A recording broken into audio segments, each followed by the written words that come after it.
oublié.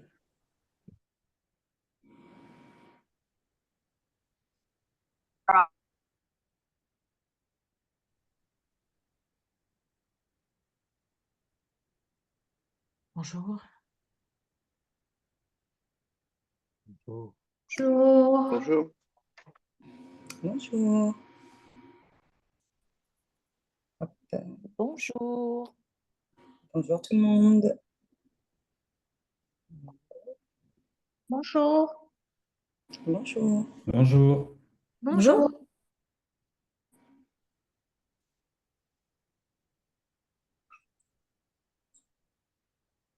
Alors.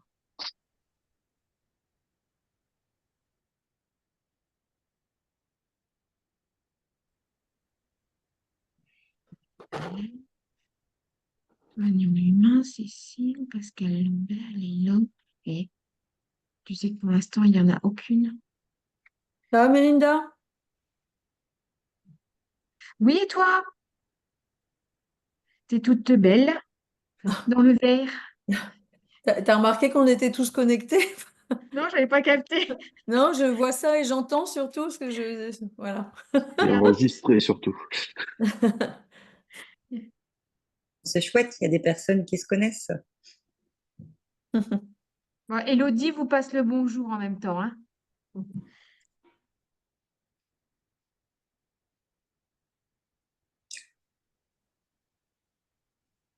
Alors, hop. Je propose qu'on commence et on acceptera au fil de l'eau. Ça vous va? Oui.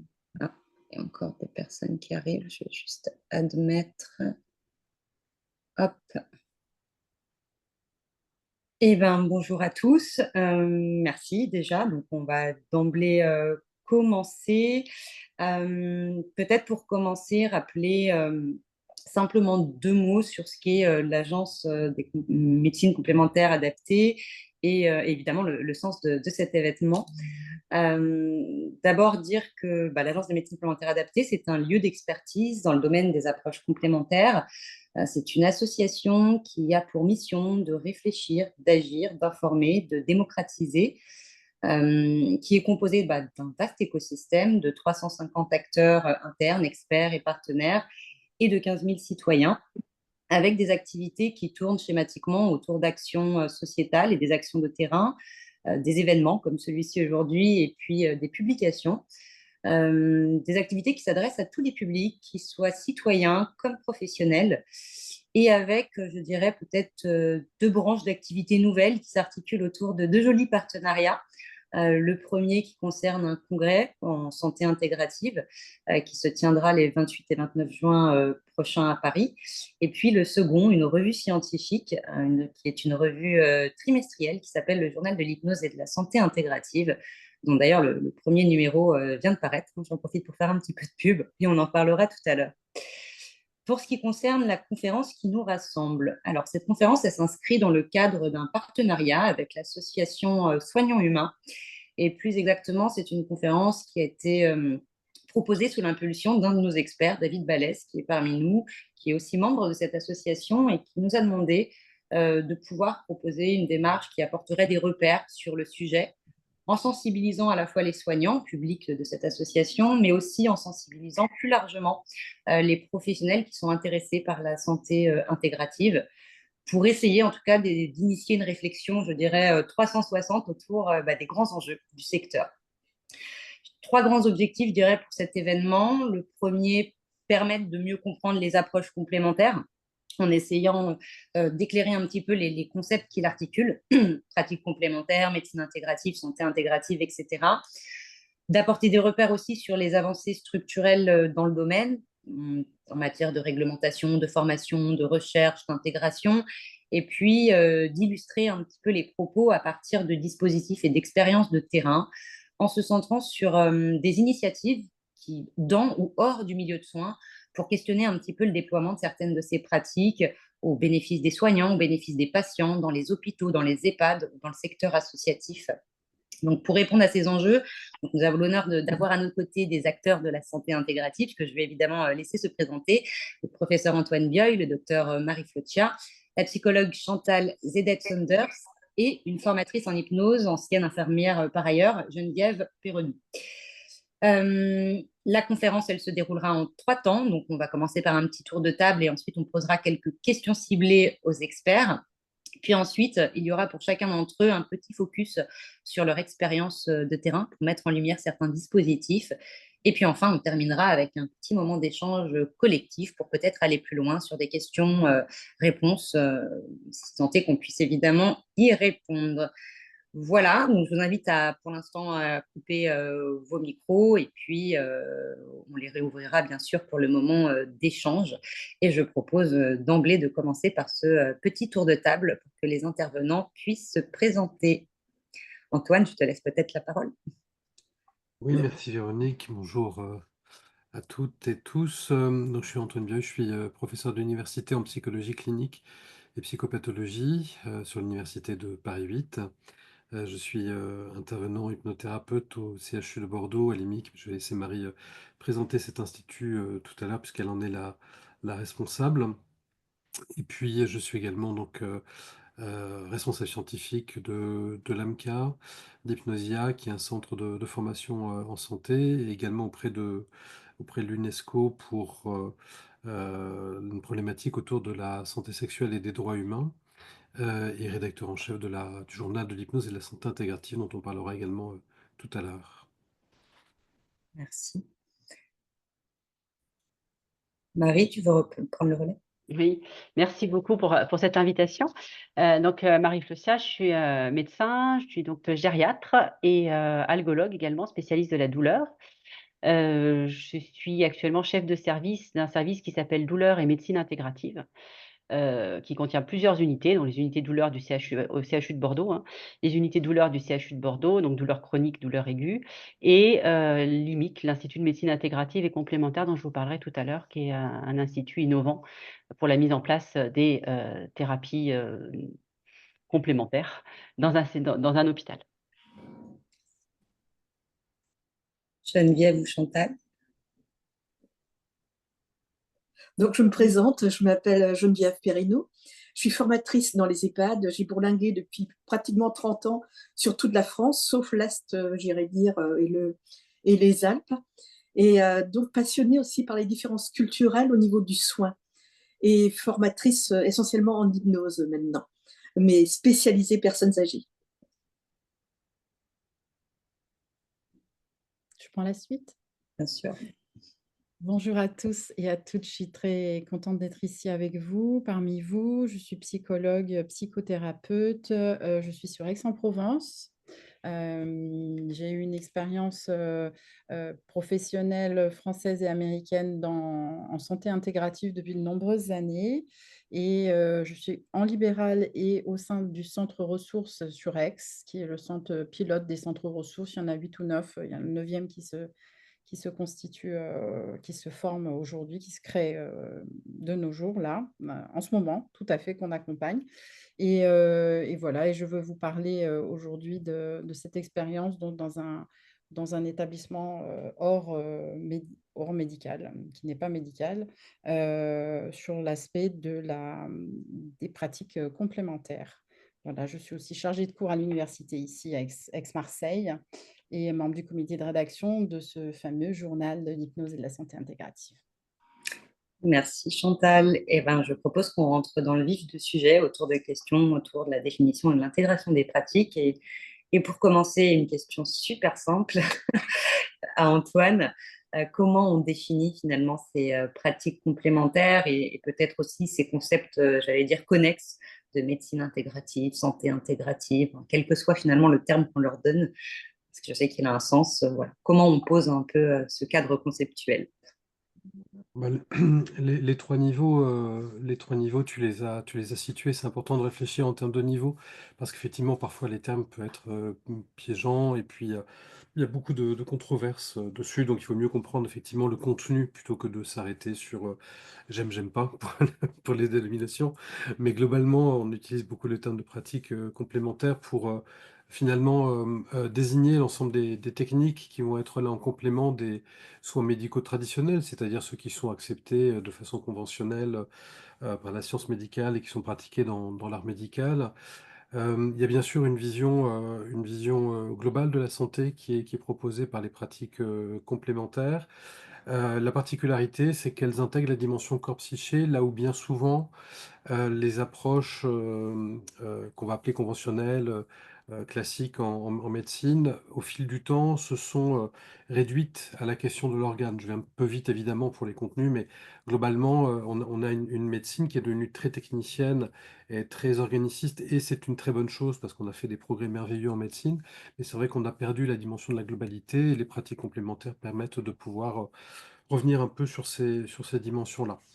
On va parler de médecine intégrative lorsque on vise une approche collaborative entre la médecine conventionnelle et les pratiques complémentaires. C'est-à-dire qu'on commence à réfléchir en termes de parcours patient. C'est plus simplement dans un traitement donné, comment est-ce que je peux améliorer pour amener la dimension corps-psyché à l'intérieur et faire du mieux possible pour le patient. On va plus réfléchir en termes de médecine intégrative autour de la question du parcours patient.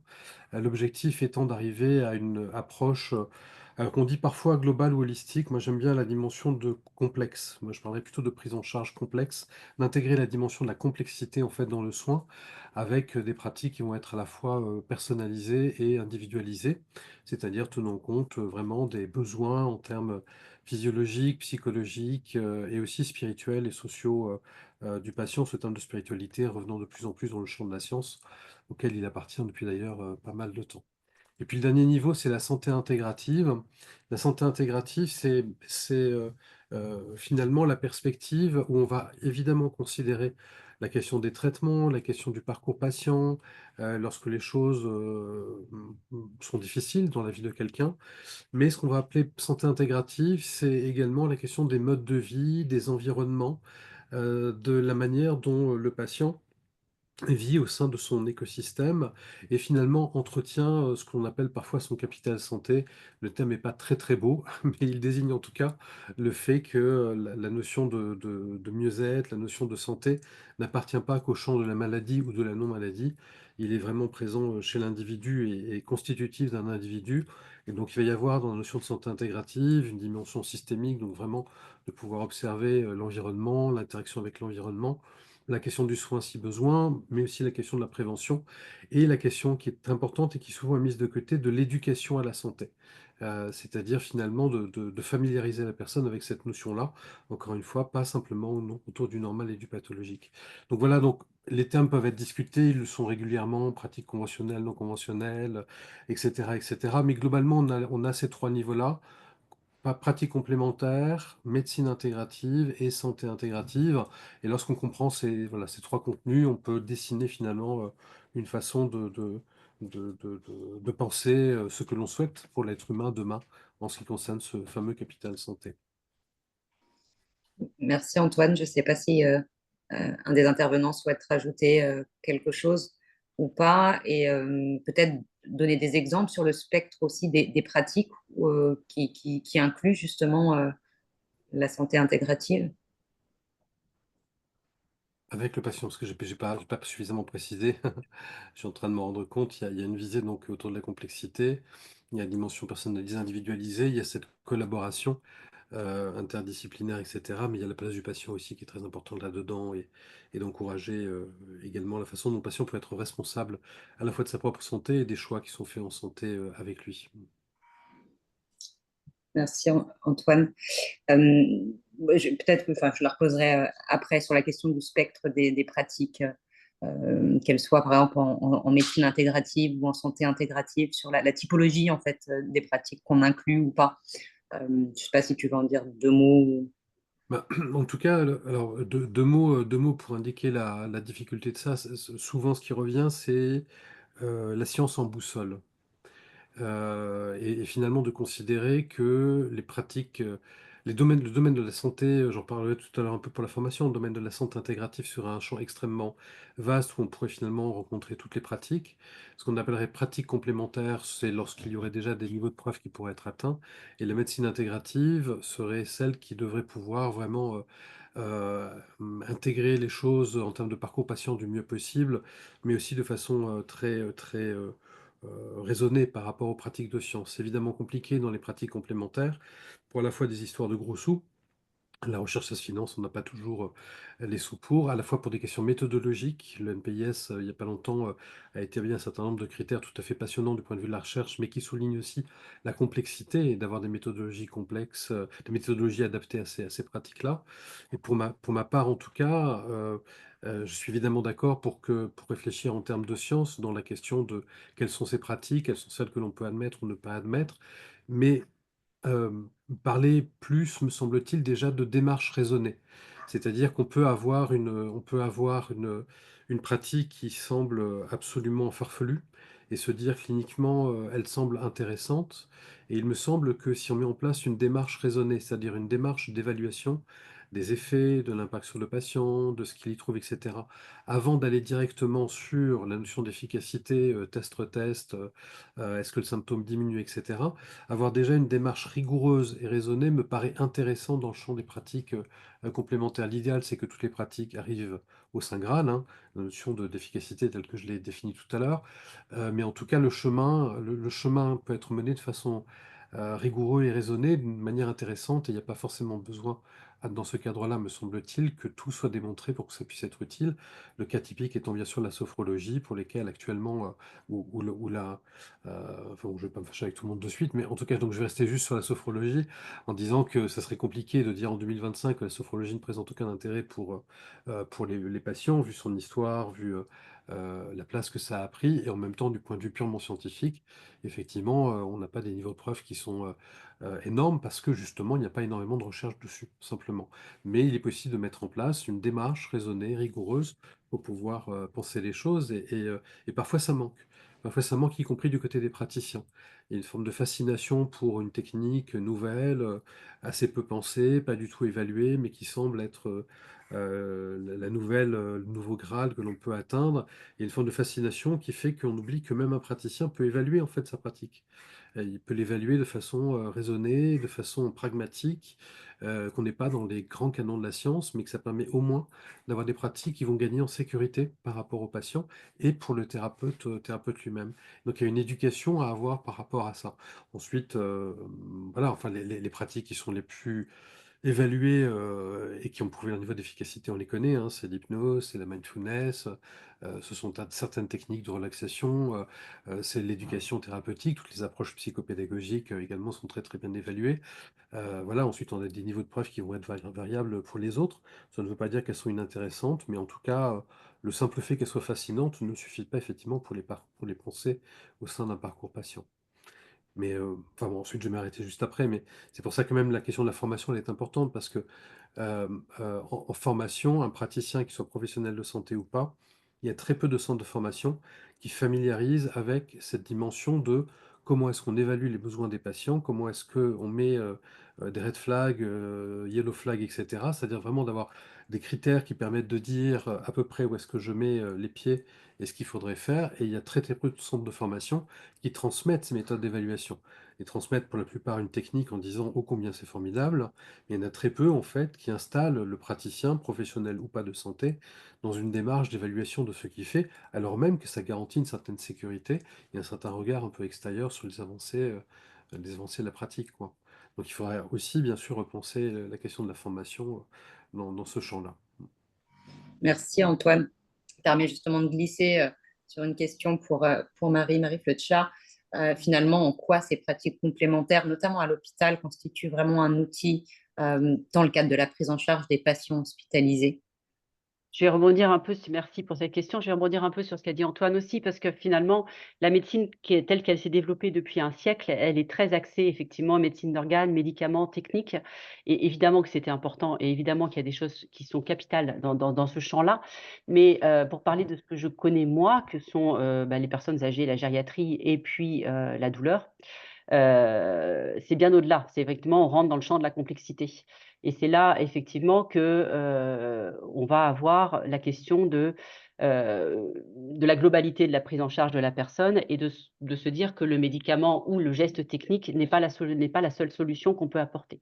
Ça ne veut pas dire qu'on ne va pas le faire. Bien entendu, ça veut dire qu'on va réévaluer les traitements, mais va se reposer la question de comment est-ce qu'on va prendre en charge de manière plus complète le patient qui se présente. En fait, si je prends un exemple sur la douleur, qu'est-ce que je connais bien, la douleur, elle est plurielle. Donc elle a énormément c'est comme la douleur, c'est comme un diamant, il y a plein de facettes différentes. Si on n'en prend qu'une seule, en charge qui est la sensation douleur, on n'aura pas si jamais ça dure, si c'est une douleur aiguë qui est quelques instants, ça va fonctionner. Si c'est une douleur qui dure, une douleur chronique, là, on aura effectivement une efficacité qui sera moindre. Il va falloir qu'on rentre dans toutes les facettes de ce diamant et que, on travaille toutes les facettes et donc là, on va travailler sur sur les croyances qu'on peut avoir autour de la douleur, sur, évidemment tout ce qui est au niveau émotion et stress, sur, tout ce qui est mouvement, enfin voilà, donc il y a énormément de choses en fait à prendre en charge et on voit bien que là-dedans, le médicament ou le geste technique est loin d'être tout puissant. Donc c'est vraiment là que se situe, c'est en tout cas dans ce champ-là se situent les thérapeutiques complémentaires. Et d'ailleurs je me rappelle parce que c'était il y a fort longtemps au début, quand j'ai commencé, moi j'avais été formée, hein, en tant que médecin, un symptôme égale un médicament et puis, en commençant les consultations douleur, j'avais, des patients qui me disaient: «Mais docteur là je veux plus de médicaments, trouvez-moi autre chose». Et mais ça, moi, à l'époque, il y a 20 ans, 30 ans, je ne savais pas faire autre chose. Donc il a fallu effectivement se tourner vers d'autres méthodes et réfléchir un petit peu différemment. Si je reprends aussi sur la gériatrie, par exemple, qui est un autre aspect que je connais bien aussi, le problème de la gériatrie, c'est qu'on a des patients à qui on va donner des médicaments parce qu'ils sont anxieux, parce qu'ils sont agités, parce qu'ils ont mal. Et là, on rentre dans un autre champ qui est un vrai problème, c'est, ce qu'on appelle la iatrogénie, hein, c'est les risques médicamenteux avec le risque de chute, le risque d'être perdu. Enfin, Geneviève en reparlera aussi, tout aussi mieux que moi. Et donc là, on est obligé aussi de se limiter un peu sur les médicaments et de réfléchir le soin en gériatrie autrement. Et donc c'est vraiment dans ce domaine-là, pour moi alors il y a plein d'autres domaines, hein, c'est évident, il y a, que je connais moins, hein, tout ce qui est stress, addiction, douleur induite, au bloc opératoire par exemple et tout ce qui est thérapie évidemment. Il y a plein d'autres domaines, mais on voit bien que l'être humain, c'est pas juste, une seule donnée avec un médicament ou une technique qui va tout soulager. Donc il va falloir effectivement se tourner vers d'autres choses. Alors moi, je travaille en CHU, donc nous, ce qu'on développe de toute façon et j'en reparlerai tout à l'heure quand je vous reparlerai de l'IMIC, c'est des méthodes qui sont validées avec des bases solides scientifiques dans les domaines du soin dans lesquels on les applique ou alors, autre chose, qu'on souhaiterait valider, nous, en faisant de la recherche. Donc là, on est sur, mais c'est parce qu'on est en CHU et qu'on est effectivement on cadre beaucoup. Évidemment, je reviens sur ce que disait Antoine aussi, le parcours patient. Je reprends mon patient douloureux de tout à l'heure. Il va arriver, pour faire ses séances de thérapie, non médicamenteuses et complémentaires, quand le reste a été équilibré et revu. Donc, en fait, il va falloir qu'il y a vraiment tout un parcours qui se met en place. On va parler des médicaments, on va parler de la psychologue éventuellement, on va parler du kiné, puis on va arriver sur, la question de la mise en place de techniques qu'il va pouvoir lui utiliser ensuite dans un second temps. Heu et évidemment, il y a un côté, je rebondis encore si je reprends un peu les mêmes mots finalement, individualisé de chaque parcours. Chaque personne est différente et en fait, chaque méthode, une seule méthode ne va pas fonctionner. La méthode miracle qui fonctionne sur tout, ça n'existe pas. C'est voilà, donc chaque méthode on est tous convaincus des méthodes qu'on développe évidemment, mais quoi qu'il en soit, on voit bien, il y en a qui vont plus répondre à l'une, à l'autre, qui vont être plus à l'aise avec l'une ou l'autre, et donc c'est vraiment très individualisé. Alors nous, les méthodes qu'on développe, principalement, c'est, je vous ai dit ce qui était, validé. Donc nous, on a l'acupuncture. Alors là, on a, l'hypnose évidemment clinique et thérapeutique et on a la méditation de pleine conscience. Donc c'est vraiment les méthodes principales. Vous allez me dire, il nous manque si on va sur la douleur, il nous manque une méthode en mouvement. On est en train de réfléchir sur le yoga. Mais voilà, on est sur des choses, effectivement, solides, au niveau, des études. Donc qu'est-ce que ça va en quoi ça va aider les patients? Donc il y a évidemment un effet, en ce qui concerne l'hypnose, il y a un effet, sur la sensation douleur, hein, très clairement. Mais il y a aussi un effet évidemment sur tout ce qui est émotion, stress, gestion, des mouvements et cetera.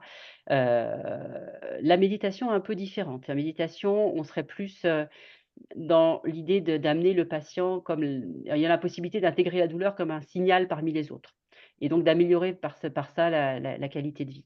On est sur des choses un petit peu différentes, mais quoi qu'il en soit, que ce soit l'une ou l'autre, on est vraiment sur l'idée que les patients vont arrêter de subir, je parle pour la douleur là principalement, vont arrêter de subir. Ils arrivent, ils ont eu des médicaments, des effets indésirables, ils ont été opérés, ça n'a pas marché, puis ça a fait mal, enfin, etc. Et là, on va aller sur des méthodes où on va leur dire, bah, c'est vous qui allez reprendre la main, en fait. On va vous accompagner, on est là pour vous accompagner là-dedans, mais vous allez reprendre la main sur certains de vos symptômes. Et ça change tout parce qu'ils redeviennent acteurs, en fait, de leur prise en charge.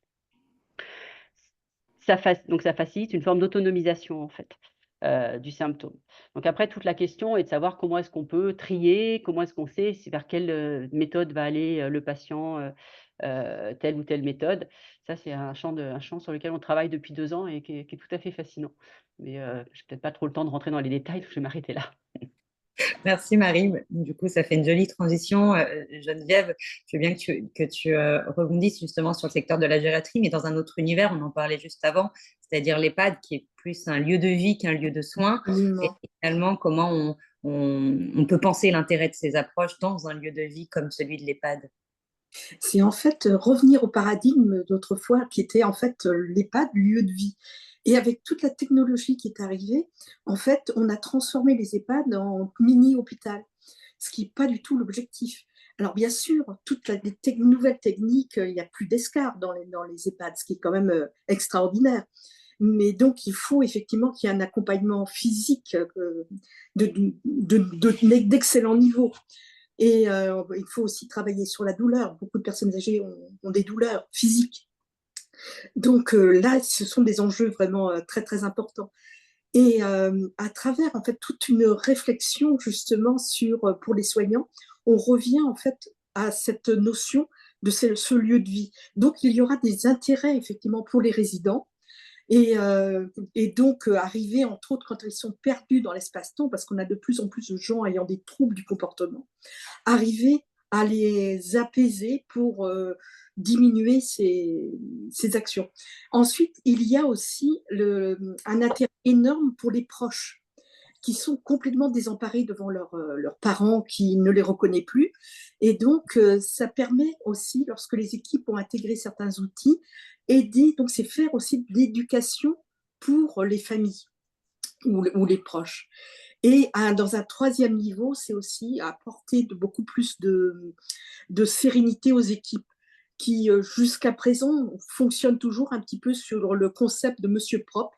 Tout le monde connaît cette pub, on voit Monsieur Propre qui arrive, qui s'agite, et on voit le matin les équipes là qui passent, qui dans un bruit énorme, lèvent les résidents qui ne comprennent pas ce qui leur arrive. Et puis après, le bruit s'éloigne, et puis on voit après les résidents complètement désemparés et qui déambulent avec beaucoup d'agitation. Donc, effectivement, il y a 3 axes dans l'apport de l'intégration de ces outils. C'est effectivement pour les résidents en premier chef. Deuxième chef, c'est vraiment les proches et surtout les équipes qui gagnent en sérénité. Et ça, c'est vraiment, vraiment important. Et ça va permettre aussi d'effectuer parfois des soins vraiment indispensables que les résidents refusent parce qu'ils ne comprennent pas. Et entre autres, par exemple, changer les protections qui vont déborder. Et on sait que cette population a eu quand même pas mal de stress post-traumatique. Et donc, aller faire des toilettes intimes peut être à certains moments vraiment quelque chose de difficile pour eux. Et donc, à partir de là, en utilisant des outils, par exemple, qui émanent de l'hypnose, mais en utilisant aussi de l'aromathérapie. Parfois, j'ai vu aussi des animaux qui venaient dans les chambres lors des soins. Et à ce moment-là, effectivement, les résidents étaient occupés par l'animal. Et le soin se déroulait d'une manière très, très sereine. Mais vraiment, il faut amener les équipes aussi à réfléchir qu'est-ce qui est indispensable, qu'est-ce qui ne l'est pas. Merci. Alors, lieu de soins, lieu de vie, et du coup, Chantal, ça me permet de me tourner vers toi pour parler finalement de l'accès cette fois-ci en ville. Et évidemment, je pense à l'oncologie, qui est un secteur pionnier dans le domaine, et on a vu naître des dispositifs que tu connais bien, comme les centres ressources. Est-ce que tu peux nous en parler et nous parler justement de l'intérêt de cet accès finalement hors de l'hôpital et aussi en matière de parcours, de continuité du parcours hôpital-ville? Est-ce qu'il y a justement cette démarche qui est initiée par les centres ressources? Comment tout ça fonctionne et quel intérêt pour les patients? Oui, tout à fait. Alors, conscient évidemment des enjeux qui sont liés à la qualité de vie des patients, C'est vrai qu'en oncologie, on a vu émerger ces dispositifs non médicaux de proximité destinés à accompagner les patients bien au-delà des murs de l'hôpital. Alors, ça peut être des initiatives implantées dans des associations, dans des maisons de santé ou des réseaux de soins. Il y a même des initiatives qui sont quasiment que en ligne, de réseaux de connexion entre personnes touchées par le cancer ou des mises en place de praticiens aussi en ligne. Donc, il y a beaucoup de choses qui se développent, mais c'est toujours autour de favoriser une prise en charge globale et continue. Alors, c'est vrai que je vais reprendre aussi un peu des termes que j'ai entendus jusqu'à présent. Et cette transition entre l'hôpital et le retour à domicile, il y a aussi ça, et qui garantit un accompagnement plus personnalisé et une meilleure intégration, et plus largement que les soins de support, par quoi l'oncologie a commencé, s'est étendu à des pratiques complémentaires bien au-delà des quelques soins de support qui ont émergé au tout début. Et tout ça pour intégrer dans le parcours de vie des patients. Et je dis de vie et pas de soins, parce qu'il y a cette dimension aussi de, si je puis dire, de prévention, on dirait tertiaire, c'est-à-dire que un regard aussi sur diminuer le risque de récidive. Donc là, on est aussi au-delà du soin, du parcours de soins à travers l'épisode, si je puis dire, cancer en tant que tel. Donc, l'intérêt pour les patients, il est assez évident, je pense. Donc, cet accompagnement global et personnalisé, je vais le développer tout à l'heure, donc je ne vais pas trop en dire maintenant. Accès à des soins donc, que vous avez déjà nommés, différents, des pratiques différentes, l'hypnose, la sophrologie, l'activité physique adaptée, avec en oncologie vraiment un accent sur le sport, le mouvement, bien sûr un soutien psychologique. La nutrition a une grande part aussi dans cet accompagnement-là, avec des naturopathes, par exemple. Donc la naturopathie, pratique complémentaire. On y voit plusieurs bienfaits. On y voit aussi une réduction d'isolement. Il y a énormément d'isolement à travers cette expérience de maladie. Donc, c'est un soutien social, des groupes de parole, des espaces de rencontre où les gens peuvent juste venir boire un thé et échanger. Il y a une meilleure autonomie de la gestion de la maladie aussi. Donc, par exemple, apprendre à gérer des effets secondaires comme la fatigue, ou aussi avoir peut-être une assistante sociale qui va venir aider sur une prise d'information sur les droits des patients, la reprise du travail, des démarches administratives, des aides sociales aussi.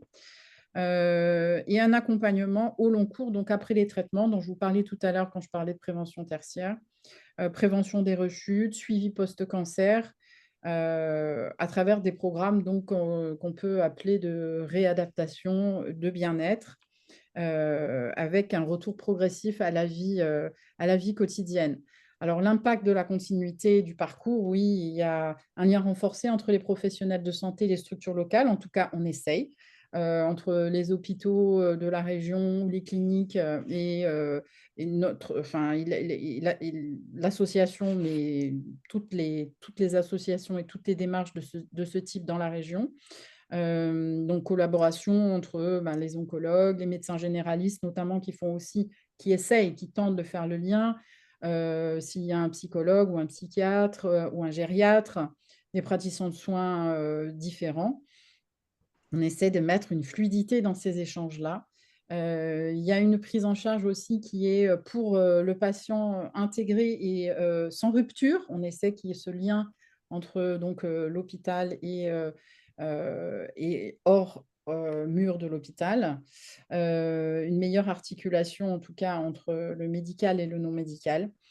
Et puis, des bénéfices, on va dire, secondaires qui peuvent être aussi éviter des hospitalisations, éviter certains effets secondaires qui peuvent entraîner à ces hospitalisations-là, une meilleure gestion des effets secondaires des traitements, peut-être une diminution des consultations en urgence également. Voilà, donc c'est vrai que c'est un modèle qui tend à se répandre sous toute forme, pas que associatif d'ailleurs. En ville. Merci Chantal. Je propose qu'on passe à l'autre sujet, justement, des questions qui étaient autour de ces pratiques, notamment le sujet de la formation, qui est encore un vaste sujet. Et je commence par une question encore facile. Antoine, la question, elle est autour évidemment de tout ce qui est du dispositif de formation, entre diplôme universitaire, titre RNCP, école privée, école express, etc. Finalement, quel grand constat on peut donner sur la formation, quels grands enjeux, et aussi peut-être quel point de réflexion sur les enjeux de formation, à la fois quand on est soignant ou non soignant praticien. Euh, alors, l'offre est vaste. Je sais pas si la question est si complexe que ça. En tout cas, l'offre est effectivement vaste et il y a sans doute des critères qui sont à considérer.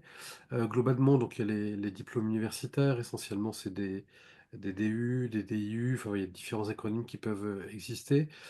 Sont souvent dans le champ qui nous intéresse aujourd'hui. Ils sont souvent réservés aux professionnels de santé et aux psychologues. Euh, Théoriquement, ils garantissent une base scientifique validée, c'est-à-dire que pour qu'un DU soit un DU, c'est-à-dire vraiment proposé par une université, il faut qu'il y ait trois conseils centraux qui valident le programme, les intervenants, etc. Donc il y a tout un processus de validation qui va être présent. Et il faut qu'il y ait le responsable universitaire qui contrôle les contenus. Et donc, théoriquement, il existe une base scientifique validée pour l'ensemble des DU et des DU. Ensuite, je ne vais pas prétendre que pour l'ensemble des DU, par exemple en hypnose, actuellement, il y en a 21 en France. Je peux pas dire que voilà, les 21 diplômes ont tous les contenus de tous les intervenants qui sont contrôlés, mais en tout cas, l'université tend à faire respecter ce qu'elle considère comme étant une transmission de pratiques suffisamment sûre et fiable scientifiquement et avec des techniques qui vont être transmises, qui correspondent aussi aux usages dans les bonnes pratiques en santé. Il y a les titres RNCP, donc Répertoire national des certifications professionnelles. On pourrait inclure le répertoire spécifique aussi là-dedans. Le RNCP, c'est plus pour reconnaître des métiers. Souvent, ce sont des pratiques émergentes qui vont en faire la demande à l'époque. La sophrologie, à une époque notamment, et puis d'autres pratiques, essayer de l'avoir. Le répertoire spécifique est plus pour des pratiques qui ne vont pas être des métiers, mais des compétences métiers. Alors pour l'instant, on l'a pas encore, mais on pourrait l'avoir. On pourrait avoir par exemple l'hypnose dans le cadre d'une compétence métier pour les professionnels de santé. Donc là, on est sur des critères qui sont des critères qui permettent de dire il y a une structuration suffisante dans une pratique donnée pour que l'on puisse définir qu'il peut s'agir d'un métier avec des règles qui correspondent à cela, avec des niveaux de sécurité qui correspondent à cette pratique, etc., etc. Et ensuite, il y a les écoles privées et toutes les autres formations qui peuvent exister. Et là, évidemment, les qualités varient fortement. Certaines sont bien encadrées, d'autres sont évidemment moins rigoureuses. C'est là où intervient le bon sens de la personne qui souhaite se former. Une pratique complémentaire, comme on l'a vu tout à l'heure en distinguant les différents niveaux et puis avec les expériences développées par mes collègues, on voit bien qu'on n'est pas juste sur trois techniques que l'on va apprendre en méditation, en fasciathérapie, etc. Il faut qu'il y ait quand même une base de connaissances que l'on va dire éclairée, c'est-à-dire sur les avantages, sur les inconvénients, sur les limites, sur les éléments de facilité, de dangerosité, etc., qui soient transmises. Donc tout ça prend du temps. C'est clair qu'une formation dans une pratique complémentaire dont on souhaiterait a fortiori faire son métier demande évidemment qu'il y ait tout un processus de mise en place qui soit encadré. Si on est professionnel de santé, si on est psychologue, on souhaite l'inclure dans le champ de sa pratique, il faut évidemment que ce soit des pairs qui transmettent cette expertise-là, c'est-à-dire qui connaissent le métier de leurs apprenants, qui peuvent en parler, qui en ont une expérience, qui peuvent le superviser. Donc ça, c'est du bon sens du côté de la personne qui souhaite apprendre, de regarder un peu qui enseigne et en quoi ça peut correspondre à des objectifs personnels qui vont être là. En rappelant malgré tout une dimension là aussi qui est assez peu transmise mais qui est vraiment importante, c'est que les pratiques dont on parle ne donnent pas lieu à des titres réglementés. C'est-à-dire que Hypnothérapeute, ça ne veut rien dire, c'est certainement pas un métier, et cetera, et cetera. Donc on pourrait le décliner de différentes façons. Donc parfois les apprenants ont l'impression que les pratiques dans le champ du complémentaire ne sont pas réglementées, or elles le sont. Légalement, n'importe qui en France ne peut pas pratiquer dans le champ du thérapeutique. La loi est très claire là-dessus. Un thérapeute est défini, par le code de santé publique, c'est-à-dire, si je vais un petit peu vite, c'est le médecin.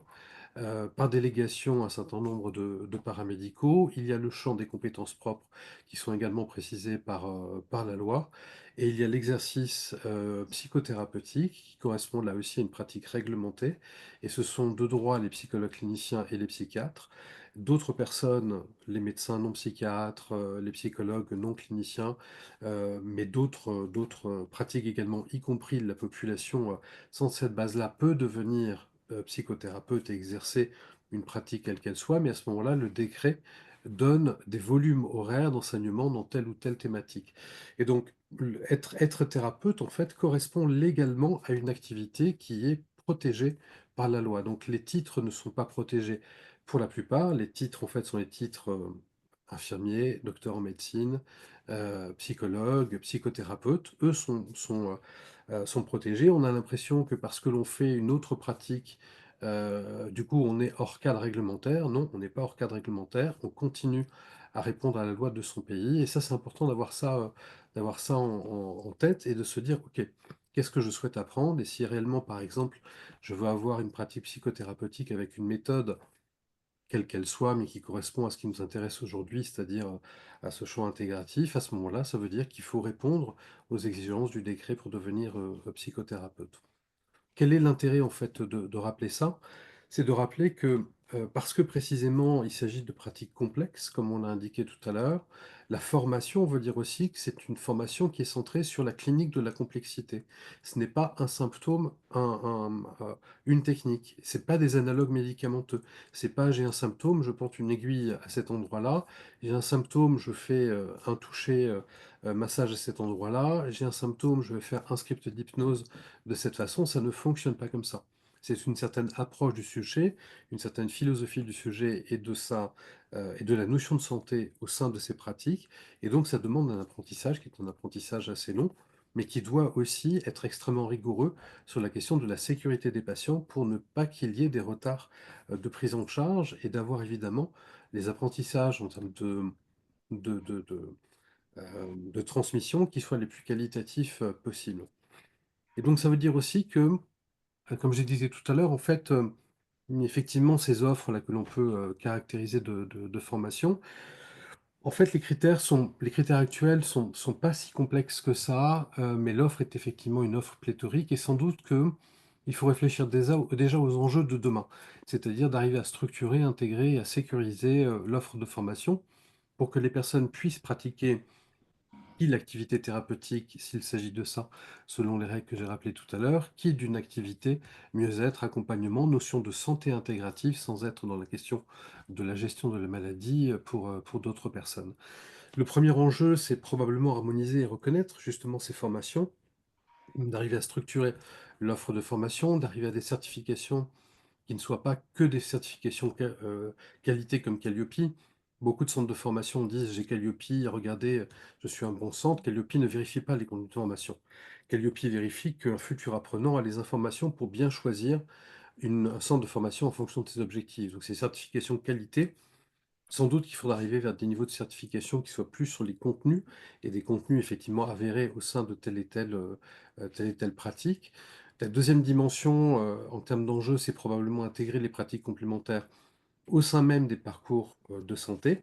C'est-à-dire que là, actuellement, l'offre est essentiellement une offre de formation continue, y compris pour les médecins, psychologues, infirmiers, kinés, etc.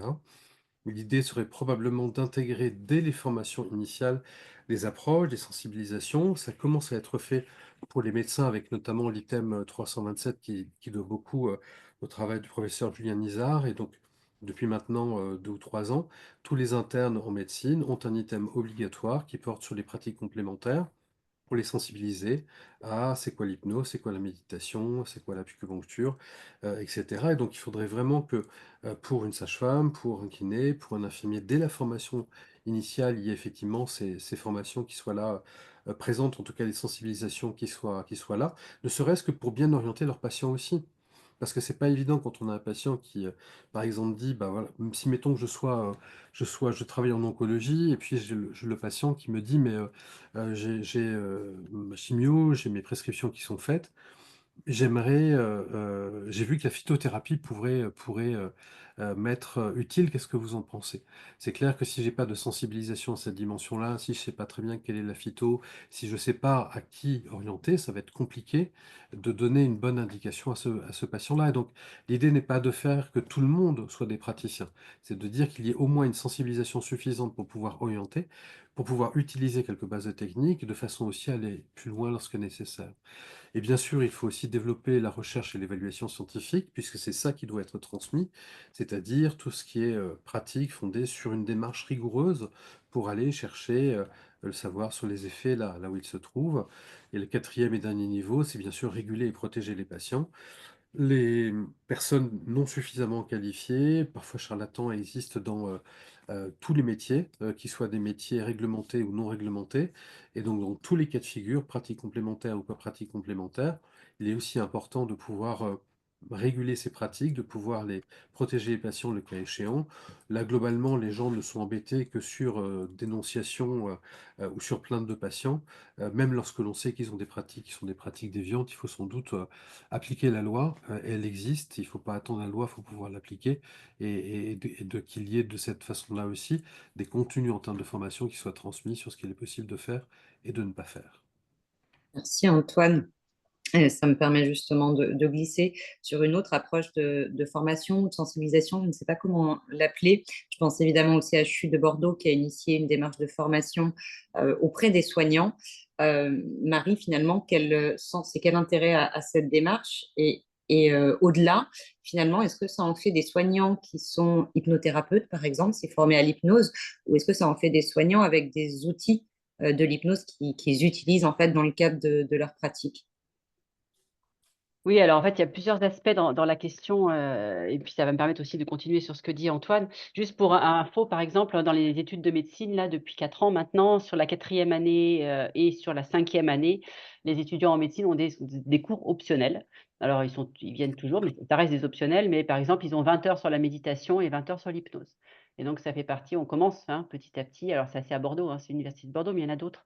On commence petit à petit quand même à sensibiliser les futurs collègues. Oui, alors la question de la formation des soignants, le CHU de Bordeaux, en fait, a une formation, en hypnose, depuis longtemps puisque ça date de 2008, ça a commencé en 2008 et la dernière fois que j'ai fait les comptes, on était à 1 700 soignants formés. Alors, c'est un gros CHU, hein, Bordeaux, il y a 15 000 personnes. On va dire qu'en gros, il y a à peu près 8 000 soignants, donc ça fait quand même quasiment 15 à 20 du personnel soignant qui est formé. Alors, c'est des formations courtes pour le coup, donc on peut presque parler que une sorte de sensibilisation parce que ça va de 2 à 8 jours, ça reste des formations courtes. Mais pour autant, il y a une sensibilisation en fait à la méthode. Mais il est évident que je rebondis sur ce que vous disiez tous les 2 tout à l'heure. Ça fait partie de leur outil, leur outil de traitement. C'est-à-dire qu'eux, pour vous donner un exemple, moi je suis gériatre, donc spécialiste de la douleur. Si je m'occupe d'un patient âgé qui est douloureux, je sais faire. Mais je vais utiliser mes médicaments, je vais utiliser mes traitements locaux habituels et je vais utiliser, alors pour moi c'est plus l'hypnose que la méditation, mais je vais utiliser l'hypnose. Je vais pas aller proposer à une jeune fille de 17 ans anorexique, de l'hypnose. C'est pas mon domaine.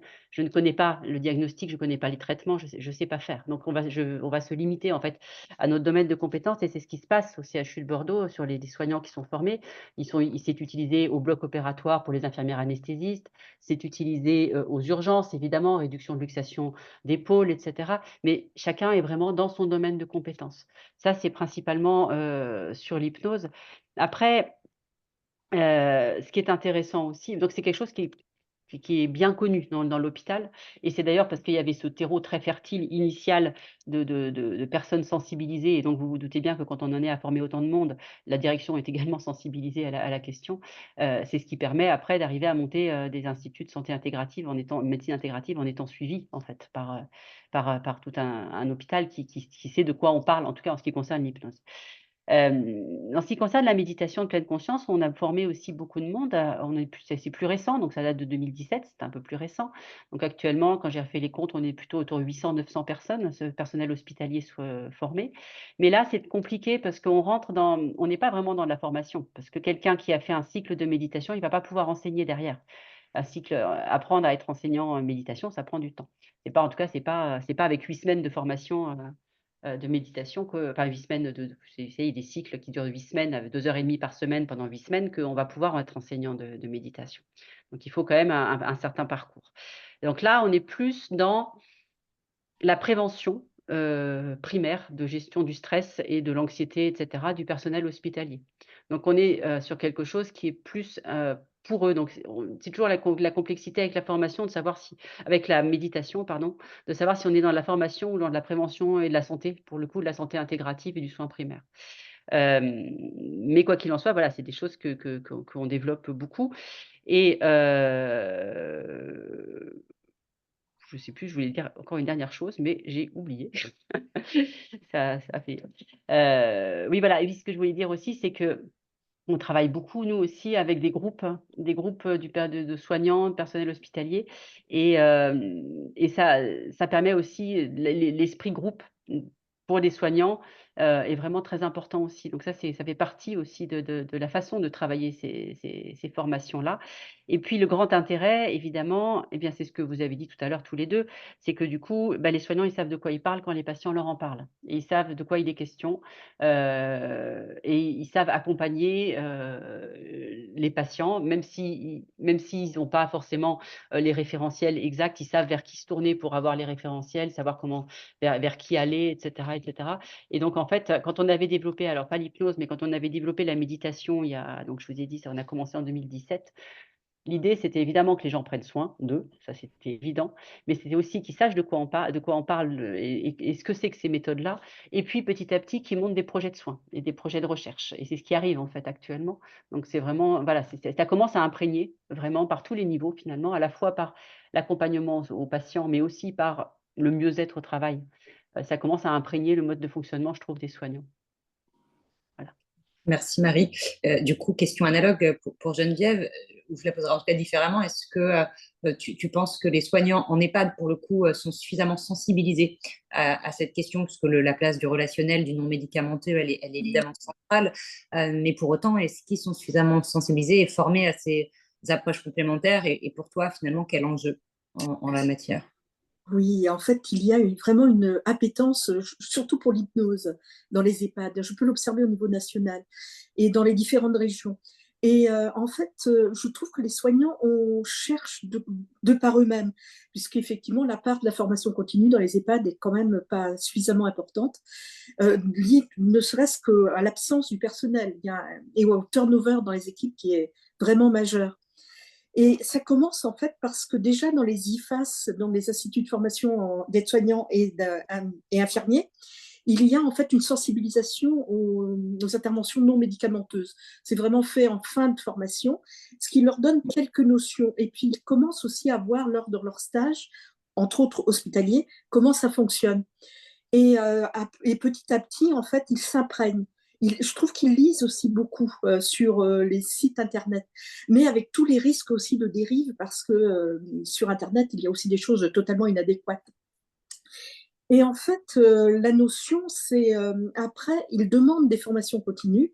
Donc, certains vont pouvoir bénéficier de DU, ce qui est vraiment très intéressant, ou aller dans des organismes mais reconnus quand même par l'ANFH essentiellement, qui est l'organisme qui prend en charge les formations dans les hôpitaux.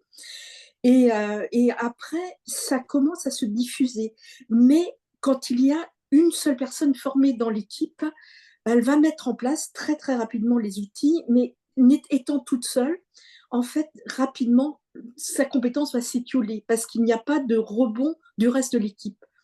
Donc, ce qui peut être intéressant, c'est effectivement d'avoir dans chaque EHPAD une personne formée d'une manière plus longue à l'hypnose, et puis d'avoir des formations beaucoup plus courtes, de 3 jours ou un peu plus, comme ça se fait assez facilement. Et en fait, les soignants vont aller apprendre certains outils de l'hypnose. Ça peut être aussi des gens formés sur tout ce qui va être aromathérapie ou sur la musicothérapie, mais des formations plus courtes. Et ensuite, il se crée en fait une osmose au sein des équipes où en fait, ils se poussent vers le haut. Tiens, j'ai réussi à faire ça avec cette personne. Tiens, j'ai utilisé telle métaphore. Ça fonctionne. Et ils travaillent aussi sur le vocabulaire qu'ils utilisent parce que dans la langue française, on va utiliser beaucoup de termes nocebo. Attention, je pique. Et donc, ça va demander un certain temps pour modifier les pratiques, surtout pour les plus anciens. D'autant plus, et on continue à le dire dans certains IFSI encore, de prévenir le patient quand on va le piquer. Donc, on est sûr de créer des dégâts. Et puis après, il y a aussi d'autres notions qui sont très, très importantes. C'est la position du cadre et du cadre sup, et aussi des médecins. J'ai vu dans un établissement, par exemple, que le cadre sup, ça avait été demandé par les cadres et l'équipe, il avait dit OK, mais le cadre sup, il n'y comprenait rien, il a sabordé la formation parce qu'il restait sur les anciennes pratiques. Et du coup, le truc n'a pas pu se développer dans l'EHPAD, alors que dans l'hôpital d'à côté, ça avait fait vraiment un travail, enfin, ils font un travail extraordinaire. Mais il faut bien comprendre que les gens qui font une formation courte ne peuvent pas être hypnothérapeutes. Ça, c'est très, très clair. On travaille exclusivement dans son champ de compétences, avec les outils que l'on connaît. Et ce que je remarque aussi, c'est les soignants qui sont trop jeunes, en fait, restent centrés sur la technique. Ils ont besoin de maîtriser leur technique avant de pouvoir revenir au relationnel. Donc, c'est au bout de 2, 3, 4 ans de maîtrise de la technique que je les vois commencer à s'intéresser au relationnel et à la communication et à l'intégration de nouveaux outils. Et donc, ça va passer aussi par des étapes où ils vont s'autoriser à changer ce qu'ils ont appris en institut de formation. Parce que dans les établissements, ce qui compte, dans les IFSI, plus on travaille dans le court séjour, plus on est valorisé. Dans les EHPAD, en fait, malheureusement, ce sont les personnes qui sont considérées comme les moins professionnelles, alors qu'il faut une expertise extraordinaire dans tous les domaines. Donc, c'est tout un champ aussi de travail pour les amener à mesurer leurs compétences et comment ils peuvent s'autoriser à voir le soin d'une manière beaucoup, beaucoup plus vaste pour que ça devienne vraiment du prendre soin d'une manière globale et non seulement de la technique. Merci Geneviève. Dernière question avant de passer au petit focus qu'on écourtera parce qu'évidemment on a pris du retard, mais on le savait. Chantal, la dernière question, elle concerne un sujet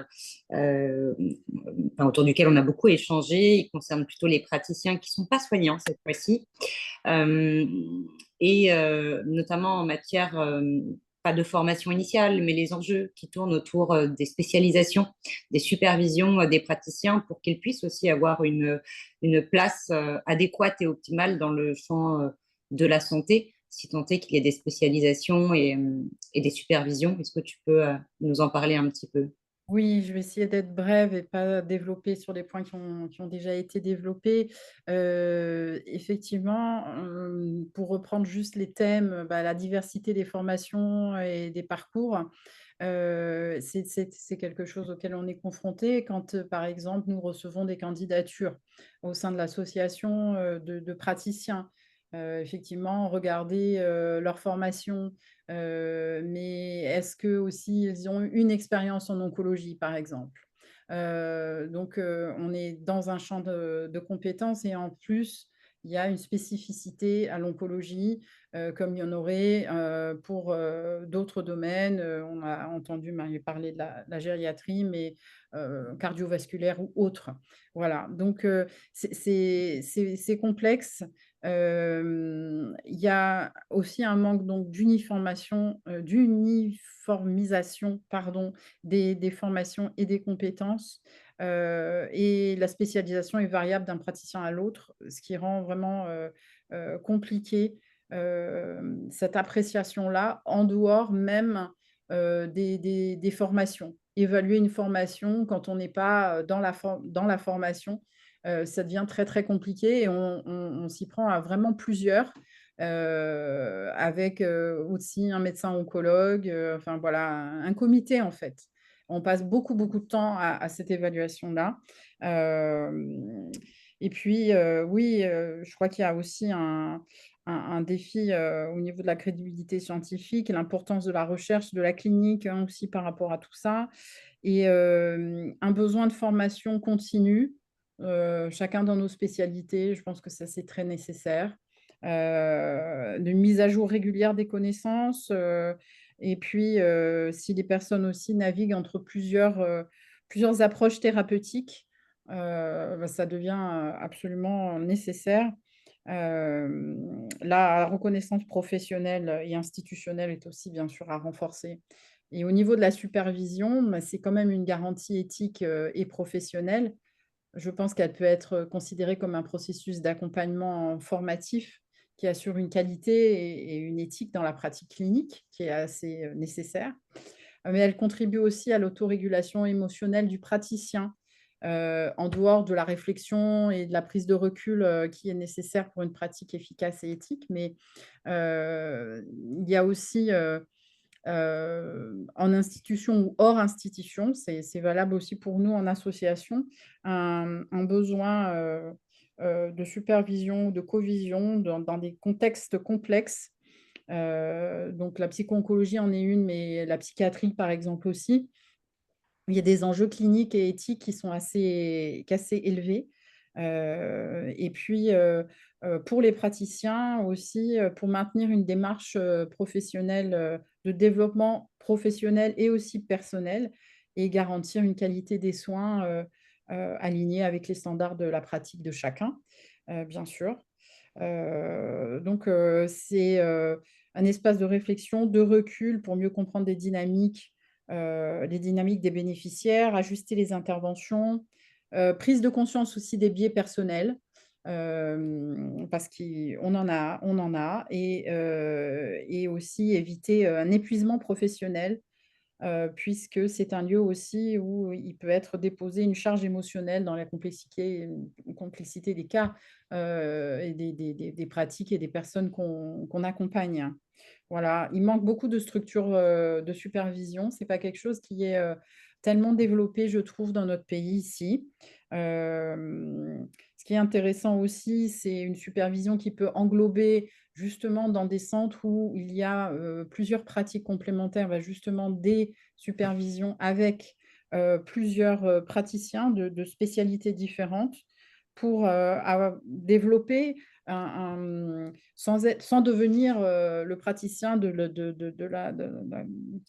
sans devenir spécialiste de la pratique du voisin hein, du tout, mais en tout cas ouvrir son champ d'horizon sur les pratiques qui peuvent être en complément de sa propre pratique.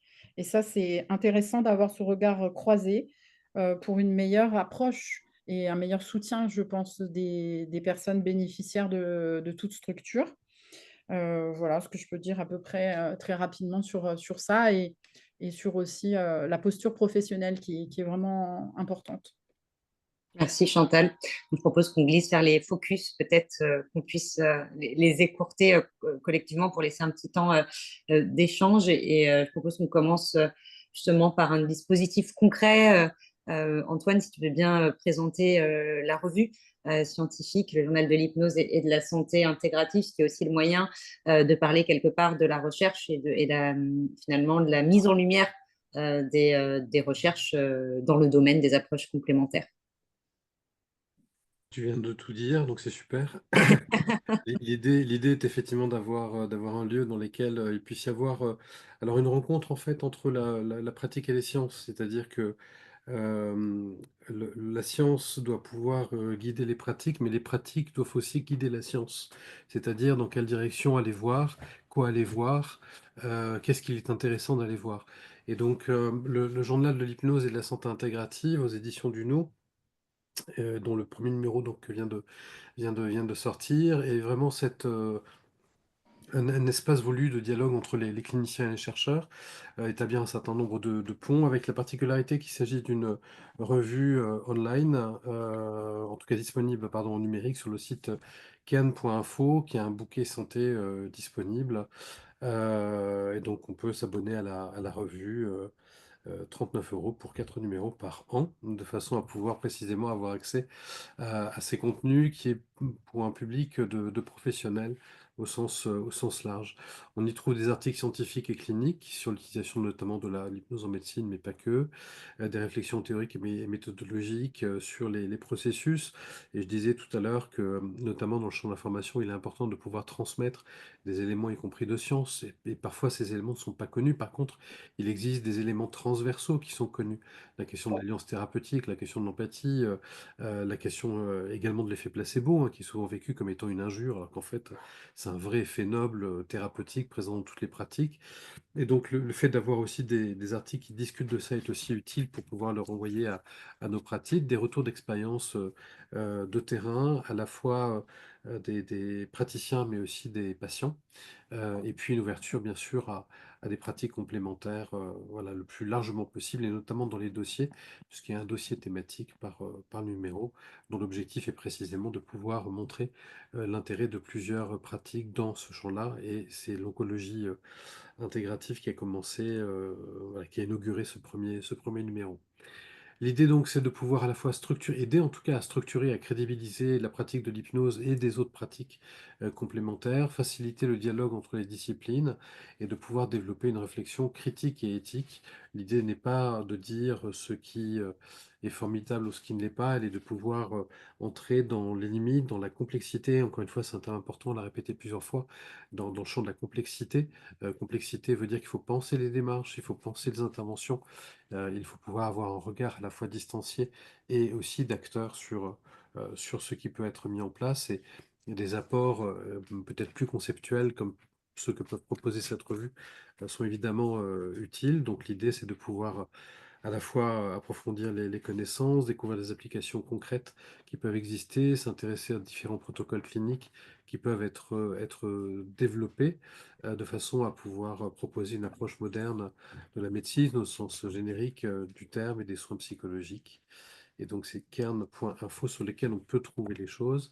Et là, je vous ai mis donc la première couverture et le premier sommaire de ce numéro. Voilà, de façon à ce que vous puissiez, c'est enregistré, ça tombe bien. Je n'ai pas besoin de faire le détail, mais vous pourrez faire un arrêt sur image là-dessus pour pouvoir retrouver ces éléments-là. Et donc, vous verrez qu'il y a effectivement des articles tout à fait divers selon les pratiques, un dossier avec différents angles, un entretien avec à chaque fois un dispositif en médecine ou en santé intégrative. Là, c'est la médecine intégrative développé par la personne qui l'a mis en route, un certain nombre de fiches, y compris des fiches pratiques, avec notamment des points d'acupression pour l'utilisation de l'aromathérapie pour vous, lecteurs, avant de pouvoir l'amener du côté de vos patients. Voilà. Merci Antoine, c'est magnifique, mais je ne suis peut-être pas tout à fait objective. Je propose En qu'on... effet, j'ai oublié de signaler les conflits d'intérêts, puisque donc, je suis le rédacteur en chef de la revue, Véronique est rédactrice en chef adjointe. Voilà, donc mais au-delà des conflits d'intérêts, il y avait vraiment la volonté première que j'indiquais au début, c'est vraiment de proposer cette revue au carrefour entre la science et les pratiques.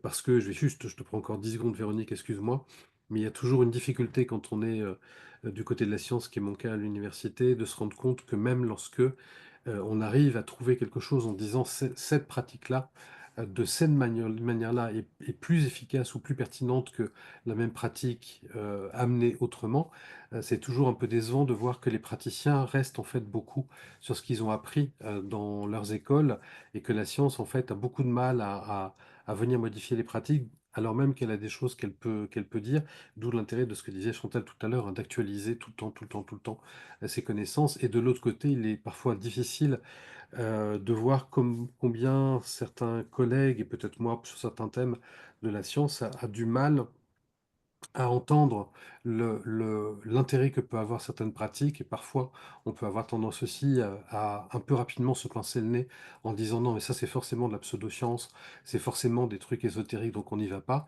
alors même que bah, le propre de la science c'est de pouvoir s'intéresser à tout, mais de pouvoir y installer, c'est la science, une démarche rigoureuse et ordonnée pour pouvoir à la fois définir ce que l'on regarde, comment on le regarde, pour pouvoir développer un discours sur ce que l'on regarde par la suite.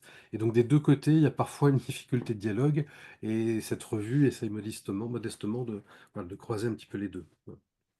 Merci. Du coup, après le focus recherche, je propose qu'on fasse un petit focus sur l'intégration des pratiques et qu'on mette en lumière cette fois-ci l'IMIC par Marie qui est au CHU de Bordeaux. Attends, il faut que j'arrive à partager. Ok, j'y viens, j'y viens. Excusez-moi. J'ai pas la dextérité d'Antoine dans le partage d'écran. Voilà, c'est bon. Vous l'avez? Tout le monde là? Super. Ouais. Donc, je vais aller rapidement aussi. L'Institut de médecine intégrative et complémentaire, vous voyez, appartient au CHU de Bordeaux, ça appartient au pôle des neurosciences. Et il fait partie de ce service douleur et médecine intégrative dont je vous ai parlé au début. Donc, on est un grand nombre à travailler, mais des petits temps à chaque fois. En fait, voilà, il y a des petits temps de chacun. Et on a également un comité consultatif de personnalité extérieure. Donc, voilà notre mode de fonctionnement. Ce que je passe rapidement là-dessus, c'est ce que je vous ai dit tout à l'heure, c'est vraiment une réflexion intégrée dans le CHU avec ce terreau qui existait initialement, l'hypnose, beaucoup de formation, la méditation aussi, et une sensibilisation finalement de tous les acteurs de santé du territoire, à la fois au niveau du CHU, mais aussi au niveau de l'agence régionale de santé, parce qu'on allait les voir plusieurs fois et ils nous connaissent bien. Donc vraiment, une réflexion qui vient de loin en fait, hein. Et qui petit à petit a permis que ça émerge. Et donc, il est ouvert, l'accord nous a été donné, vous voyez, en 2018, il a ouvert en 2019. Nos locaux définitifs dans lesquels on est maintenant, c'est 2020, financé par le mécénat du CHU principalement, donc principalement la MNH. Et il a intégré le service douleur et médecine intégrative en 2021. C'est important, voilà la photo de l'extérieur, c'est important ce parcours, je vais y revenir. Donc, nos missions, le fait qu'il appartienne au service douleur, si vous voulez, ça a permis de l'intégrer dans ce parcours dont on parle depuis le début, de parcours de soins du patient, dans le cadre de la douleur. Donc nos missions, c'est évaluer, réguler, informer et former pour mieux intégrer. Donc en coordonnant les initiatives dans l'établissement, évidemment, dans le respect de ce qui existait déjà, en fédérant et promouvoir une nouvelle offre de soins, donc principalement initialement basée sur l'hypnose et la méditation, mais éventuellement d'autres qu'on voudrait valider ou qui sont déjà validées. Donc avec ce parcours de soins, je vous ai dit douleur, et on a aussi évidemment un peu de gériatrie, vous vous en doutez, parce que je suis gériatre, et comme ça appartient au pôle des neurosciences, certaines pathologies neurodégénératives comme le Parkinson. Évidemment, on fait de la recherche et puis on enseigne, formation bien entendu. Et quelque chose d'important pour nous, c'est tout ce qui est le travail, je vous en ai parlé un peu tout à l'heure, sur la qualité de vie au travail du personnel hospitalier. Donc, donc on est pionnier en France et maintenant il y en a d'autres qui commencent à se développer dans des CHU. Donc le soin, je passe rapidement. Je vous ai dit douleur principalement, maladies neurodégénératives, donc Alzheimer, Parkinson. Donc soit les patients arrivent, ils vont aller vers l'hypnose. On a des groupes d'orientation en fait, où où les patients vont tester et choisissent. Consultation soit individuelle, soit en groupe et en méditation. Alors on a des méditations MBSR, Mindfulness Based on Stress Reduction, on a MBCL Compassion Living, MADAPAR qui est dédié Parkinson, MBPM qui est dédié douleur, et puis il y a des consultations individuelles. Donc vous voyez qu'on a fait plus de 2000 consultations en 2024. En ce qui concerne le personnel hospitalier, pareil, vous voyez beaucoup de méditation, à la fois donc agents, des cadres de santé et des médicaux. Donc 854 agents. Et en hypnose, on travaille beaucoup en fait avec le service santé au travail du CHU qui nous adresse les agents en difficulté. On développe également la médecine narrative, qui est une façon qui est vraiment dédiée au personnel hospitalier, qui est la façon que nous, on a, personnel, agent de santé, de parler du soin et de parler de notre vécu de la maladie et du vécu de la maladie de nos patients.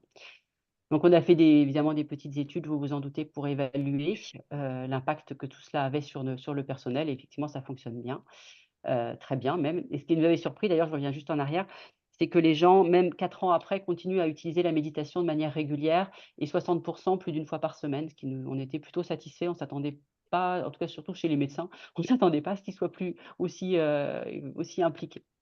Là, on a en fait un espace, d'accompagnement et de ressources sur lequel, il y a une partie qui est accessible grand public et une partie qui est, spécifique personnel CHU. Donc voilà, c'est facile d'y accéder, il y a nos actualités dessus. Beaucoup d'enseignement et de formation, bien entendu, à la fois dans les diplômes universitaires, mais aussi évidemment à l'université elle-même et puis on fait des colloques annuels, enfin, je passe, sur ça et les projets de recherche, donc vous voyez qu'il y en a, 2 qui sont finis, 2 qui sont en finalisation, un qui est en cours, et puis, donc c'est moitié méditation, moitié hypnose, hein, à peu près et puis on en a qu'on a soumis, on attend les financements éventuels et puis des publications. Voilà et donc dans les projets, et bien, en fait, finalement, pour les patients, on est en train de monter des programmes d'éducation thérapeutique en médecine intégrative. On a déjà 2 patients experts, mais on voudrait en avoir un peu plus, et intégrer peut-être les associations. On valide de nouveaux programmes, le psychotrauma et la douleur, la pleine conscience et la douleur, d'autres programmes et puis on voudrait retourner parce que finalement, vous vous en doutez, on n'a pas le temps de tout faire et les patients ont pris beaucoup de part dans l'IMIC et on n'a quasiment plus le temps pour former, le personnel hospitalier et les soignants. Donc on voudrait, avec le service santé au travail du CHU, créer un lieu dédié. Mais là, on est au balbutiement. Et juste, voilà, pour vous informer que nous faisons les premières rencontres de l'IMIC, qui seront le 9 et 10 octobre à Bordeaux. Il y aura présentiel et distanciel, donc on va diffuser et la question sera place de l'hypnose et de la méditation en médecine intégrative. On est en train de finaliser le programme. Je vous remercie sur cette Super. Merci Marie. Les rencontres seront ouvertes à tous, c'est ça? Oui, oui. Alors il y aura une partie, soignant et une partie, patient grand public soignant. Voilà, mais on va finaliser tout ça, mais ce sera ouvert à tous, oui. Super. Du coup, je propose qu'on illustre Chantal avec l'accès de ville en centre ressources. Est-ce que tu peux nous en parler? Oui, je voulais juste dire à Marie que c'était passionnant, hein. C'est vraiment très passionnant ce que tu viens d'expliquer, ce que vous faites, vraiment. Merci, c'est gentil. Ça me donne envie d'aller à Bordeaux, te rendre visite. Et Avec grand plaisir. oui, alors au niveau de l'association Centre Ressources, je vous ai pas préparé de PowerPoint en même temps, comme je vais essayer de résumer ce que j'allais vous dire, c'est mieux comme ça laisse plus de souplesse. Donc c'est une structure, qui, comprend plus d'une centaine de bénévoles et c'est vraiment grâce à ça d'ailleurs que ce centre fonctionne. Il y a 4-5 salariés qui sont, vraiment, de l'administratif, et quelques vacataires. Voilà. On a ce centre, un peu l'extérieur de la ville, mais dans une zone, plutôt, pas du tout campagne et là, il est question justement de déménager dans un lieu qui serait, vraiment très propice à plein de pratiques différentes, mais qui serait beaucoup plus, dans le vert pour prendre en compte aussi cette dimension-là. Hem, L'approche de la complexité du soin dont a parlé Antoine tout à l'heure, c'est vraiment au centre de ça. C'est vrai que c'est vraiment une vue, systémique de tous les aspects, de la personne, en lien avec, des problématiques, physiques évidemment puisqu'on parle du cancer, mais pas que, psychologiques et on peut dire existentielles, face à ce choc existentiel qui est un diagnostic tel que celui-ci. Et les pratiques complémentaires, on l'a vu historiquement, après les points de support s'élargissent donc à un plus vaste champ des pratiques complémentaires, offrent vraiment un soutien précieux, aux personnes qui viennent en parallèle des traitements conventionnels. Je dis bien en parallèle, c'est vraiment en complément, hein, puisque la recherche dit bien que, la méthode, l'approche alternative, des pratiques complémentaires en oncologie, ne donne pas un résultat probant. Par contre, quand on, l'associe à des traitements conventionnels ou une médecine conventionnelle, eh bien, il y a, notamment, une amélioration de la qualité de vie, mais une baisse des récidives et cetera et cetera. Donc améliorer la qualité de vie de manière globale, c'est un objectif au sens large. Réduire les effets secondaires des traitements, et en même temps, de ce fait, améliorer, La prise et le suivi des traitements. En effet, je parle de la douleur, de l'équilibre gastro-intestinal, du sommeil, du stress, des problèmes cognitifs, de concentration ou de perte de la mémoire qui peuvent être consécutifs à certaines chimios. Et bien sûr, favoriser un bien-être émotionnel avec une action sur le stress, en permettant un état d'esprit plus positif et une capacité retrouvée à se projeter dans le futur. Donc ça commence par, l'évaluation des besoins des patients en amont. Donc quels sont effectivement, peut-être des red flags au niveau par exemple, la fragilité émotionnelle ou un suivi psychiatrique, entre autres. Donc on organise des rendez-vous avec des patients en individuel pour identifier leurs attentes, leurs besoins, mais aussi leurs croyances. Qu'est-ce qui va être limitant? Quelles ont été leurs expériences jusqu'à présent? On écoute leurs réticences, leurs peurs. Dans le meilleur des cas, on arrive à collaborer avec les soignants dans ce sens. Idéalement, en pratique, sur le terrain, on y arrive peu parce qu'il y a un manque de disponibilité et d'accès aux soignants, donc à certains oncologues ou médecins qui suivent le patient sur le plan médical. Mais idéalement, voilà, ça c'est toujours mieux quand ça se passe comme ça. Donc on offre un accompagnement en individuel et aussi en groupe. En groupe, on a un programme d'accompagnement qui s'étend sur 6 mois, où il y a une mise en place donc, pendant 3 heures par semaine, pendant 4 mois, puis de manière bimensuelle pendant 2 mois, donc de 3 heures de rencontre avec une partie groupe de parole et une partie atelier sur des thèmes tels que la gestion du stress, la nutrition, l'activité sportive, la connaissance de la maladie, où un oncologue d'Autan Moussé vient faire des conférences sur la cancérogénèse, sur l'approche intégrative, sur les causes environnementales du cancer, sur les différents traitements, etc. Et le 5e thème étant la communication. Voilà, donc pendant ces périodes de 3 heures, ces ateliers, on a ces ateliers avec une sophrologue, par exemple, sur le thème de la gestion du stress, qui va faire un atelier sur le lâcher-prise. C'est juste un exemple. Et puis, on a donc des naturopathes qui organisent des rendez-vous sur une journée, on va dire plusieurs heures, théoriques, sur la nourriture anti-inflammatoire, par exemple, et amènent des aliments et on cuisine ensemble, on déjeune ensemble. Et il y a donc ce partage et cette mise en pratique de tous ces conseils, comment on peut changer certaines choses et garder aussi la notion de plaisir à table, ce qui n'est pas toujours évident et d'un premier abord pas très conciliable quand on n'a pas fait ces ateliers.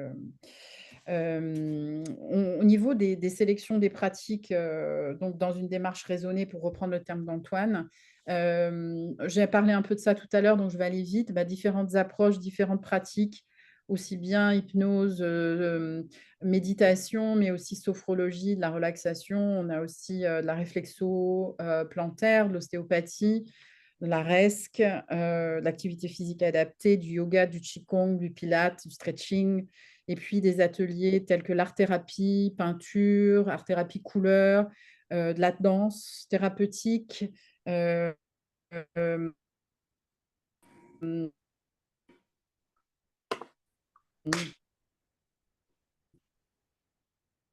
C'est moi ou... musicothérapie, on n'en a plus pour l'instant et ça me peut-être pas développer là-dessus, mais en tout cas, la sensibilisation des équipes aussi de bénévoles ou de vacataires aux bienfaits et aux pratiques, différentes pratiques complémentaires pour pouvoir en parler. Donc, on s'aperçoit vraiment qu'il y a besoin d'énormément d'informations. Il y a un manque d'informations autour de ces pratiques. Donc, aussi bien pour les bénéficiaires, mais aussi pour les bénévoles qui sont, par exemple, à l'accueil ou qui encadrent d'autres moments de la journée dans les centres. Qui ne connaissent pas telle ou telle pratique ou qui ont un réflexe de « Ah, l'hypnose, c'est une baguette magique, on s'endort, tu te réveilles, tu es bien, tu t'en vas, tout va bien. » Voilà, ces espèces de résumés-là. Donc, il y a beaucoup d'informations transmises les uns avec les autres et on essaye de coordonner ça et de mettre un cadre pour que ça puisse se faire en toute fluidité. Voilà, il y a alors bien sûr, on prend en charge aussi l'entourage. Donc, il y a un impact bien sûr sur les personnes qui viennent nous voir, qu'on appelle les bénéficiaires, mais aussi sur leur famille. Et ça, c'est vraiment très important de le souligner. Euh, on accueille vraiment très volontiers le retour des patients dans toutes les pratiques parce que ça nous aide aussi à ajuster l'offre qu'on propose. Le retour, c'est souvent une amélioration de la qualité de vie, du bien-être, une réduction du stress, meilleure gestion de la douleur, retrouver le sommeil. Mais il y a un renforcement du lien social, renforcement du lien avec l'entourage. Mais il y a aussi le bénéfice pour les praticiens. Et moi, j'insiste toujours là-dessus parce que ça vient peut-être moins à l'esprit. Mais en fait, les praticiens, le retour qu'on a, c'est vraiment un épanouissement, une meilleure connaissance aussi des pratiques que font les uns les autres, une approche plus globale et plus coordonnée autour du bénéficiaire. Presque l'impression que, bah oui, ensemble, on fait des choses quand même justement sous toutes ces facettes du diamant dont on a parlé tout à l'heure, dans la complémentarité au niveau du bénéficiaire, mais la complémentarité des praticiens, les uns avec les autres. Il y a beaucoup de partage. Et cette approche centrée sur l'humain et plus globale, effectivement, rend les personnes beaucoup plus actrices de leur santé. Et il y a un volet, donc, prévention qui est évident pour moi là-dedans. Merci Chantal. Et peut-être qu'on va clôturer avant les questions-réponses avec Geneviève. Du coup, est-ce que tu peux partager ton retour d'expérience, notamment en matière d'intervention, formation en EHPAD? Oui, tout à fait. Et donc, j'observe justement quand l'interrogation du sens des pratiques se met en place, et à partir de là, il y a un changement de posture chez les soignants. Et ça, c'est très beau. Alors, c'est assez amusant quelque part à observer. Et puis après, à ce moment-là, on voit que le rythme de fonctionnement dans les EHPAD se modifie et on va avoir un accompagnement Enfin, les résidents s'apaisent. Donc, le temps, en fait, se modifie, le temps se ralentit. Et on va voir les troubles du comportement qui diminuent, voire dans certaines situations qui disparaissent. Et donc, finalement, tout le monde va y gagner, les résidents qui seront moins épuisés, mais aussi les soignants qui ont moins de fatigue physique et psychique. Et ensuite, on arrive aussi à apaiser les proches. Donc, c'est vraiment un cercle vertueux qui se met en place et on peut aller, à partir de là, à mieux analyser la complexité de l'histoire de vie des résidents pour faire un accompagnement qui sera davantage personnalisé dans certaines situations, d'autres fois même individualisé.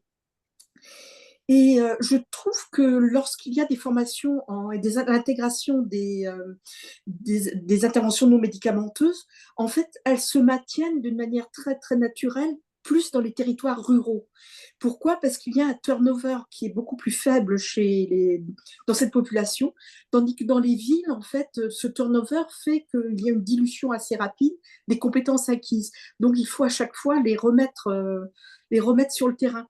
Et ce qui va manquer aussi dans les EHPAD, c'est beaucoup l'analyse de pratique. Et ça, c'est malheureusement lié au manque de personnel également. Et dans le Finistère, c'est un autre élément, on a créé un regroupement de soignants formés à l'hypnose et qui en fait se retrouvent une fois par mois et qui échangent sur ces pratiques. Il y a toujours une personne qui présente sa pratique et ensuite questions-réponses et puis ensuite discussion informelle. Et ça s'est ouvert aussi aux interventions non médicamenteuses justement pour que les personnes puissent avoir accès à d'autres pistes, d'autres réseaux pour pouvoir diriger des patients. Voilà, j'ai fait très, très rapide. Eh bien, super, merci beaucoup. Moi, je retiens en trois mots, je prenais des notes. Finalement, on a une forte intégration à la fois dans le sanitaire, dans le médico-social, dans le monde associatif, mais qui n'est pas toujours suffisamment structurée. Tu l'évoquais notamment en EHPAD, malgré la culture du soin relationnel et du soin non médicamenteux, parfois on a du mal à l'ancrer, alors, sauf parfois peut-être dans certains territoires, comme tu le disais.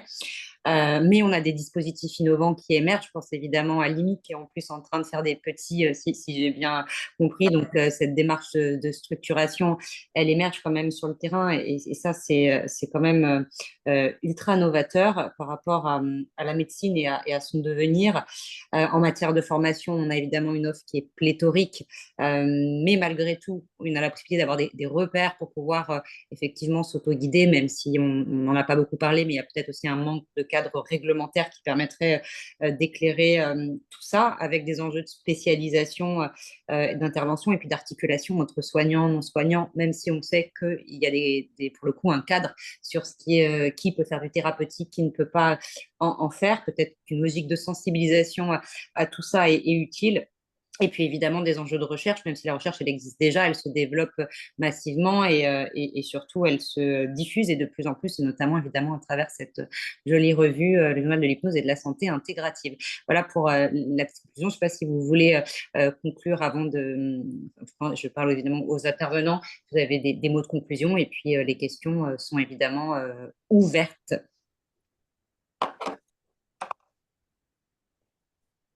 Pas de conclusion. J'attends avec intérêt les questions.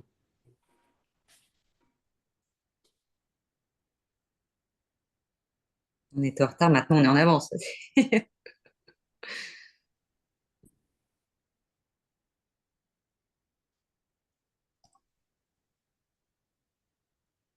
Alors. Si tu veux bien, Véronique, je vais me lancer sur la question. Peut-être que ça va lancer un peu les autres. Je, je m'appelle David, je suis un infirmier libéral. Pour l'instant, je fais partie de l'innovation en santé équilibre. Et tout ce que vous avez dit tout à l'heure, ça résonne énormément parce que les trois piliers d'équilibre, c'est l'équipe, l'holistique et l'autonomie.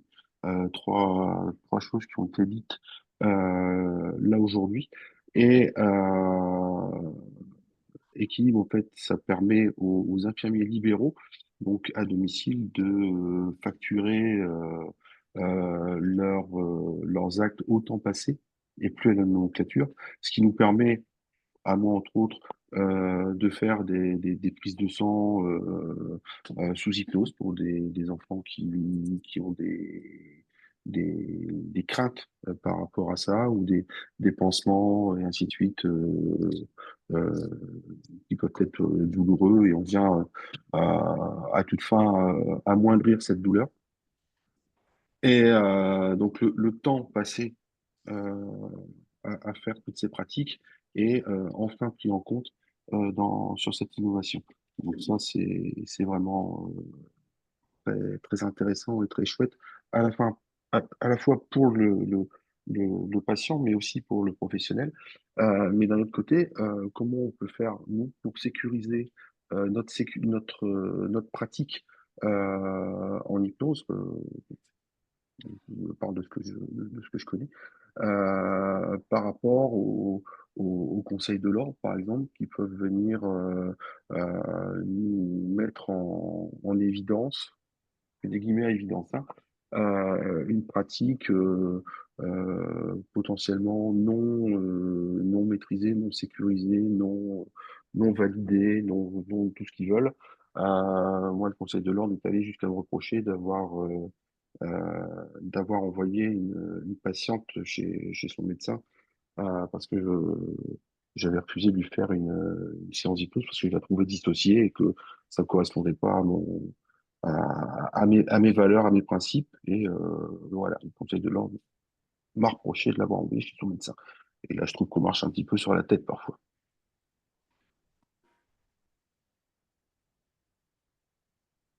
Je peux répondre quelques éléments peut-être, et je précise que je réponds qu'à mon nom propre, donc pas du tout au nom des affiliations que j'ai citées au début, parce que c'est ce que je vais exprimer est une analyse personnelle, et donc elle ne rentre pas dans aucun des cadres auxquels j'appartiens. Mais je côtoie beaucoup les ordres depuis maintenant pas mal de temps. que ce sont des organisations humaines, c'est-à-dire qu'elles sont beaucoup, elles réagissent beaucoup à la peur. Voilà. Et finalement, leurs analyses correspondent beaucoup à la crainte d'eux, à la peur d'eux, au fait d'éviter d'eux, trois petits points à chaque fois. Et que effectivement, c'est pas tout à fait une bonne façon de pouvoir penser les choses, que de systématiquement voir là où le bas pourrait blesser, plutôt que de se dire où est-ce que l'on peut construire et installer les digues qui sont nécessaires aux endroits où ils sont nécessaires. Mais lorsque l'on fait ça, effectivement, bah, d'une part, on emmène les gens à transgresser. C'est une base hein, en psychologie du travail, c'est l'une des grandes règles de la psychologie du travail que l'on connaît, c'est-à-dire plus on est riche de règles et plus on crée du mensonge et de la transgression chez les personnes. C'est-à-dire qu'il y a un moment donné où on est rattrapé par la clinique et que donc on est obligé de contourner. Et ça, vraiment, c'est une règle de psychologie du travail qui est vraiment ultra connue depuis des décennies. Voilà, et donc effectivement, à vouloir installer des éléments pour éviter que des graves choses n'existent et parfois très très loin de la réalité des choses qui sont observées, on arrive effectivement à des prises de position qui sont difficiles. Je dis pas qu'il faut pas le faire, je dis il vaut mieux partir de quelque chose qui se construit et de penser la sécurité, plutôt que d'éviter que quelque chose que l'on redouterait n'arrive.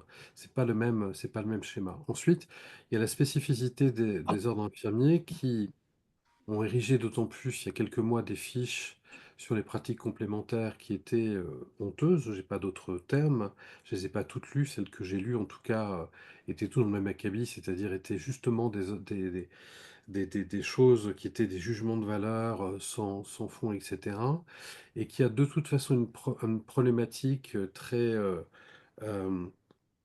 liée à ta profession, qui est que le métier d'infirmier en France est un métier qui est pensé adossé, forcément adossé au médical, qui est un métier dont on attend qu'il suive un certain nombre de règles et qui soit au service d'eux. Donc, évidemment que quand on est dans un parcours patient, lorsque l'on construit, lorsque l'on travaille en coopération, il est tout à fait normal qu'il y ait des niveaux de responsabilité qui existent, qui ne soient pas les mêmes chez tout le monde. Ça, c'est absolument sûr. Il y a une pyramide en fonction des contextes qui doivent exister, bien sûr, bien sûr.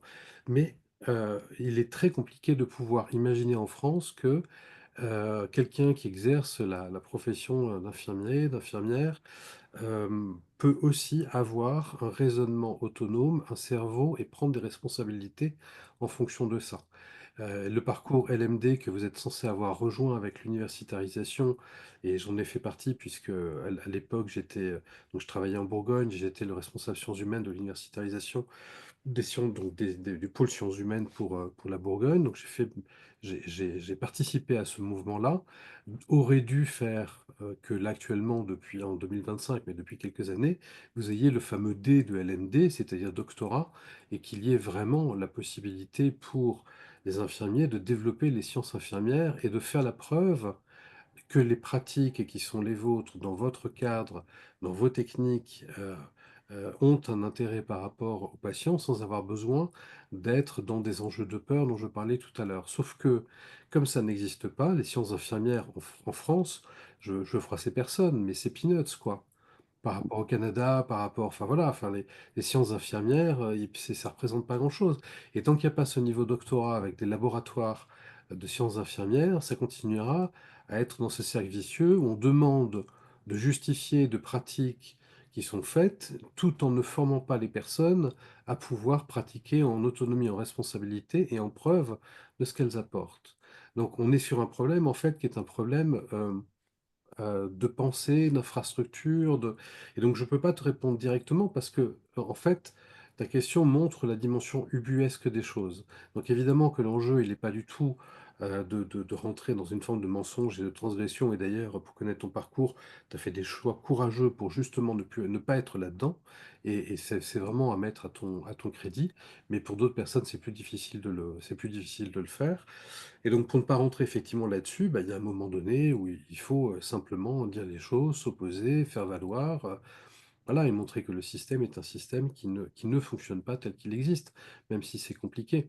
Mais clairement, on ne peut pas à la fois demander aux gens de montrer l'intérêt de leur pratique en responsabilité et de ne pas leur donner la possibilité de pouvoir le faire. C'est évidemment complètement absurde. Ouais. Le pire dans l'histoire, c'est qu'on a eu le-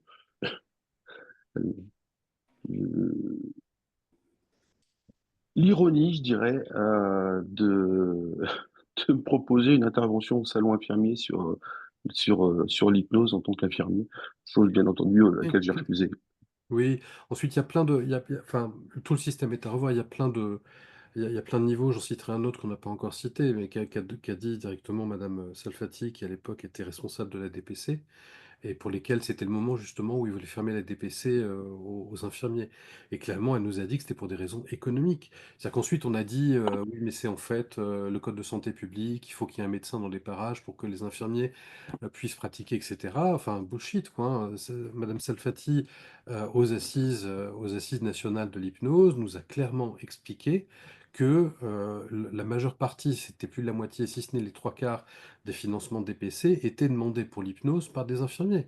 Et que le problème, il était là. Il était qu'en fait, ils n'arrivaient pas à financer l'ensemble des demandes. Et donc, qu'est-ce qu'ils ont fait? Bah, ils ont fermé.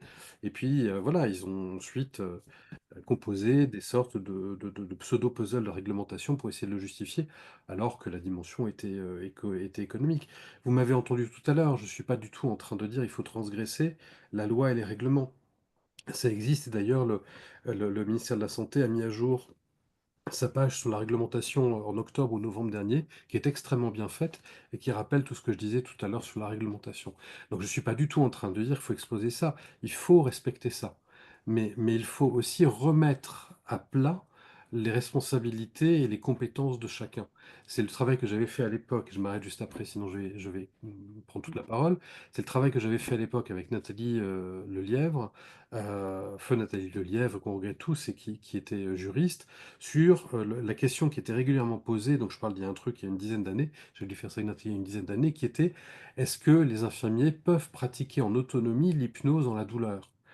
Ça paraît absurde, hein, et néanmoins, dans les services, il y avait toujours la question, il y avait toujours un cadre, une hiérarchie pour dire non, non, non, toi tu n'es pas médical, tu ne peux pas machin. Et avec Nathalie, on avait fait toute une analyse des textes réglementaires, du décret de compétences infirmières, etc., pour montrer que oui, certes, le terme hypnose n'est pas dans le décret de compétences des infirmiers, mais que le décret des infirmiers, les décrets de compétences des infirmiers laisse suffisamment d'autonomie à l'infirmier pour pouvoir choisir les méthodes, dont l'hypnose, pour pouvoir évaluer et prendre en charge la douleur. Mais il a fallu ce texte-là qu'on avait publié à l'époque, vous pouvez le retrouver dans la revue Douleur, et qui est toujours vrai, qui est l'un des articles qui a été le plus téléchargé de la revue Douleur, parce que personne n'avait fait ce travail-là, personne n'était posé la question, mais qui était très nécessaire pour beaucoup de gens, quoi. Et il y a aussi, c'est pour ça, il y a aussi par rapport à la reconnaissance métier, c'est pas compliqué que pour les non-soignants, les non-professionnels de santé, quoi. Et c'est même peut-être plus, je vais lâcher le truc, mais c'est même plus compliqué pour beaucoup de professionnels de santé et de psychologues enfin, c'est eux qu'on vient d'embêter en premier, quoi, clairement. Clairement, c'est eux qu'on vient embêter en premier. Et donc, il y a parfois, effectivement, des trucs qui paraissent ubuesques, comme le fait de dire, mais est-ce que un infirmier ou une infirmière peut effectivement pratiquer l'hypnose en douleur? Ben, on a dû montrer avec Nathalie que oui, réglementairement, c'était possible, mais c'était pas acquis pour tout le monde. Donc il y a parfois des choses qui sont effectivement assez incroyables, mais qui doivent être, et normalement, ce sont les ordres qui devraient effectivement défendre ça. Et paradoxalement, ils sont plutôt, allez, on va dire, pourvoyeurs de questions que réellement à formuler des réponses Mm. sur ces thèmes-là. Ça m'amène je vais dire, une question, j'allais dire très basique, que je te pose aussi, Antoine, et aux intervenants. Finalement, au-delà des questions de financement, de réglementation, de recherche, ce serait quoi les priorités vraiment de terrain pour avancer concrètement vers une structuration, ou est-ce qu'il faut considérer que de toute façon les choses avancent puisqu'on a un Français sur deux qui utilise ces pratiques et qu'elles vont bouger naturellement, quelles que soient les modalités de réglementation, de financement et de recherche, même si sans forcément c'est beaucoup plus complexe, ou est-ce que d'après vous, il y a des priorités, des possibilités qui émaneraient du terrain et qui permettraient de faire bouger des lignes comme c'est déjà le cas aujourd'hui? Bon, ça, c'est une question pour Marie, hein. Oui, alors c'est difficile de passer au-delà du financement quand même, parce que c'est quand même, je pense que la question fondamentale, et l'a dit Antoine, et nous, en fait, ça revient à ce que tu disais, David aussi. Je pense qu'il y a beaucoup de choses qui sont ce qu'on ne maîtrise de toute façon pas. Et nous, enfin, j'imagine que quand on est seul sur le terrain, c'est difficile d'entendre son ordre se dire ça. Mais même nous, alors que ça fait un certain nombre d'années qu'on existe, qu'on essaye de prouver, il faut régulièrement prouver qu'on fonctionne. Il faut régulièrement, l'IMIC est en danger parce que régulièrement, il y a un directeur qui se demande bien ce que ça fabrique là et qui dit qu'on fait rien et que ça sert à rien et que c'est des dépenses supplémentaires, etc. Et donc régulièrement, il faut y retourner. C'est loin d'être acquis. Tout ça, c'est des petites briques en fait qu'on monte chacun de notre côté. Et c'est sûr que pour le moment, on n'y est pas sur le mode de fonctionnement et sur l'évidence de ce type de méthode dans le soin et dans la santé en général. Pour moi, mais ça revient à ce qu'on a dit tout à l'heure, hein, la priorité de terrain, c'est quand même la réglementation et les formations. C'est très clairement ça et de valider effectivement, savoir, au-delà des formations, effectivement, quelles formations il va falloir réglementer, enfin, quelles sont les thématiques des formations. Ça ne veut pas dire que ce qui n'est pas réglementé, ce qui ne serait pas d'abord pour le moment rien n'est réglementé, donc on ne va pas rentrer dans les polémiques, mais ce qui ne serait pas réglementé ne vaut rien, c'est pas du tout la question. C'est déjà la question, première étape, ne fût-ce que l'hypnose qui fait quand même la figure de proue des thérapies non médicamenteuses, qui a le plus de validation, d'études, etc., est toujours en danger. Donc déjà rien que ça, en valider quelques-unes avec des réglementations, ça permettrait de commencer à ouvrir la porte. En tout cas, pour moi, c'est clairement la problématique principale, elle est clairement là. Ouais. Oui, je trouve que je rejoins Marie, je trouve que l'assise de tout ce travail-là est fragile au niveau associatif. On a exactement les mêmes problématiques aussi. Alors évidemment, les financements, vous vous en doutez, mais aussi ça, des remises en cause, des mises en doute, des pratiques qu'on propose. Donc effectivement, ça passe par la réglementation, l'uniformisation aussi des formations, etc. Oui. Ouais. Donc les priorités sont celles qui ne dépendent pas des acteurs de terrain. C'est quand même triste, je trouve, mais je suis entièrement d'accord. La réglementation, la formation et la recherche sont évidemment des enjeux et ça donne le sentiment que tous les acteurs de terrain, qui sont de plus en plus nombreux, hein, je pense au CUMIC, je pense à l'Institut Raphaël, l'IMIC, on en a parlé.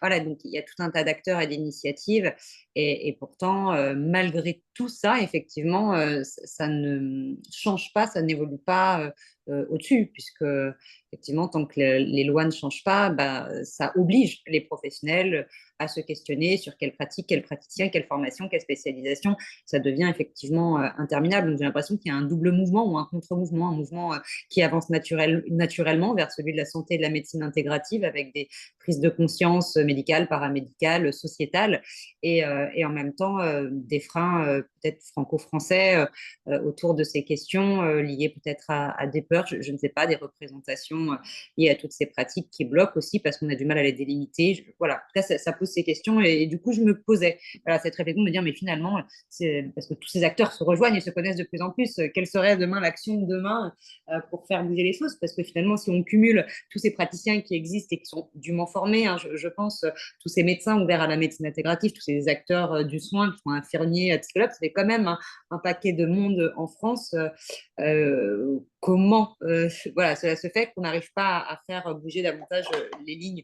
Évidemment, c'est une question à moitié naïve, hein, mais bon, voilà. Ah, Alexandra qui lève la main.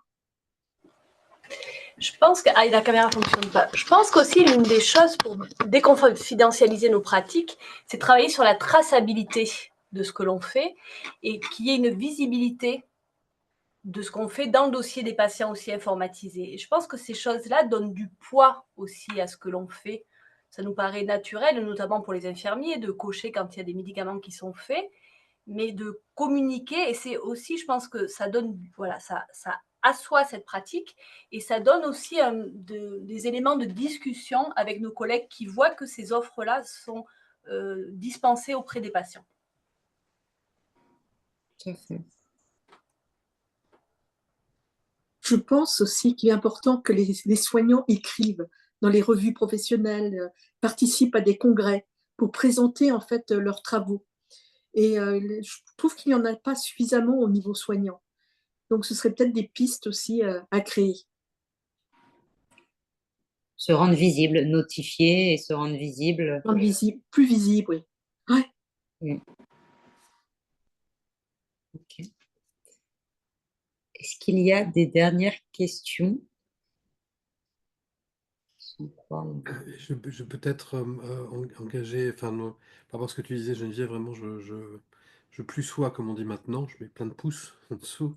Mais effectivement, ce qui me paraît important dans ce travail d'écriture, c'est justement de former à la réflexion. On a refusé dans le journal hier ou avant-hier un article qui était à propos d'une pratique que je ne vais pas citer ici pour pas engager de polémique, mais pour lesquels la personne en fait voulait absolument faire valoir que cette pratique était utile pour les patients, en l'occurrence dans un service d'oncologie.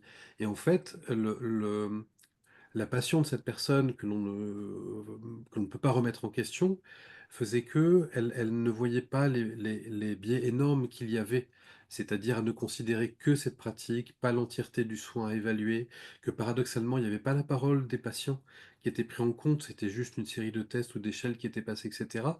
Et notamment dans la revue, ce que l'on essaye justement de mettre en valeur, et parfois notamment les infirmiers, mais pas que, disent mais je sais pas écrire, etc., etc. En fait, on leur demande pas d'avoir un niveau scientifique.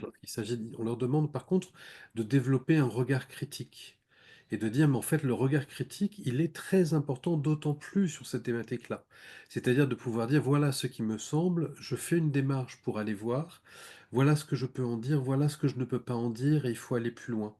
Et ça, c'est ultra précieux, de pouvoir aussi dire ses limites, de pouvoir aussi dire ce qui n'est pas parce que ça emmène d'autres personnes et parfois soi-même à pouvoir avancer. Et donc, voilà, souvent le frais est de dire je ne sais pas écrire, d'une part notamment à la revue, enfin au journal, on peut aider à ça, mais écrire ne veut pas forcément dire être dans une démarche très structurée, scientifique, avec plein de stats à l'intérieur. Le- La, la, la science commence par une activité de pensée et elle prend corps dans une pratique. Et une activité de pensée qui prend corps dans une pratique est ce que l'on appelle de l'évaluation professionnelle. Et ça, c'est de la science, l'évaluation professionnelle. C'est pas forcément que du labo ou de l'expé, quoi. Et je te rejoins vraiment, vraiment sur ce que tu viens de dire et qui participe aussi de ce que je disais tout à l'heure, c'est-à-dire ce niveau de science infirmière. Mais on peut dire la même chose, mais les sages-femmes l'ont pas non plus, hein. Les sages-femmes sont censées être LMD, elles l'ont pas encore non plus, hein. Enfin, déjà que parfois elles ne sont pas tout à fait reconnues comme étant profession médicale, donc effectivement il y a beaucoup de choses qui sont à faire. Et puis ne parlons pas évidemment des personnes qui se sont formées de façon intelligente et bien à une approche sans avoir forcément cette culture dont on est en train de parler, mais qui bien souvent, je le disais tout à l'heure, dans leur formation n'ont pas reçu non plus cette façon de pouvoir penser l'évaluation en fait des pratiques et qui sont souvent engagés à croire que leur technique est une technique formidable sur tel et tel symptôme, et je vais me parler là, enfin plutôt, je termine juste après.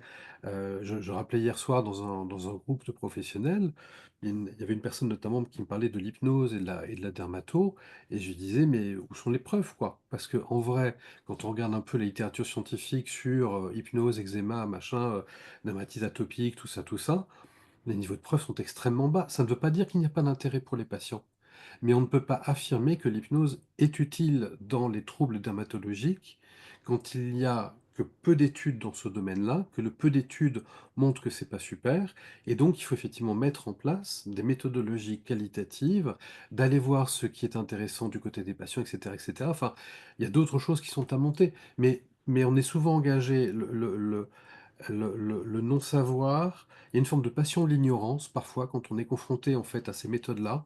L'idéalisation en fait de la méthode fait qu'il y a une passion de l'ignorance et que quoi qu'il se passe, on va considérer que notre méthode est la bonne. Une démarche scientifique ne veut pas dire qu'il va y avoir le coup près en disant c'est bon ou c'est pas bon. La démarche scientifique, elle est de dire eh ben allons voir quoi.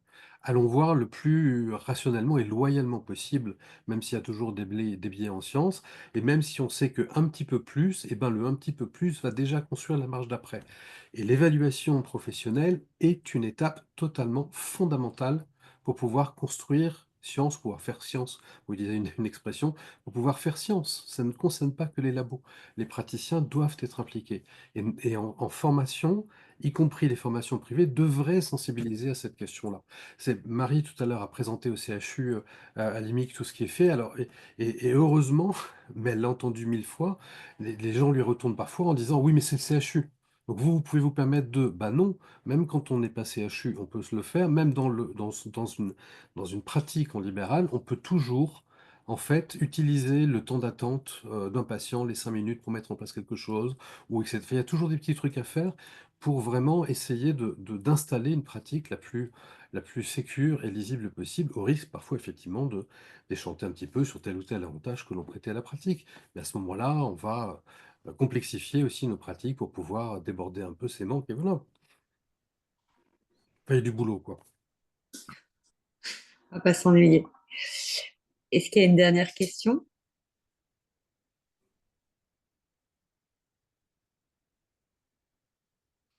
S'il n'y a pas de questions, je propose qu'on arrête là.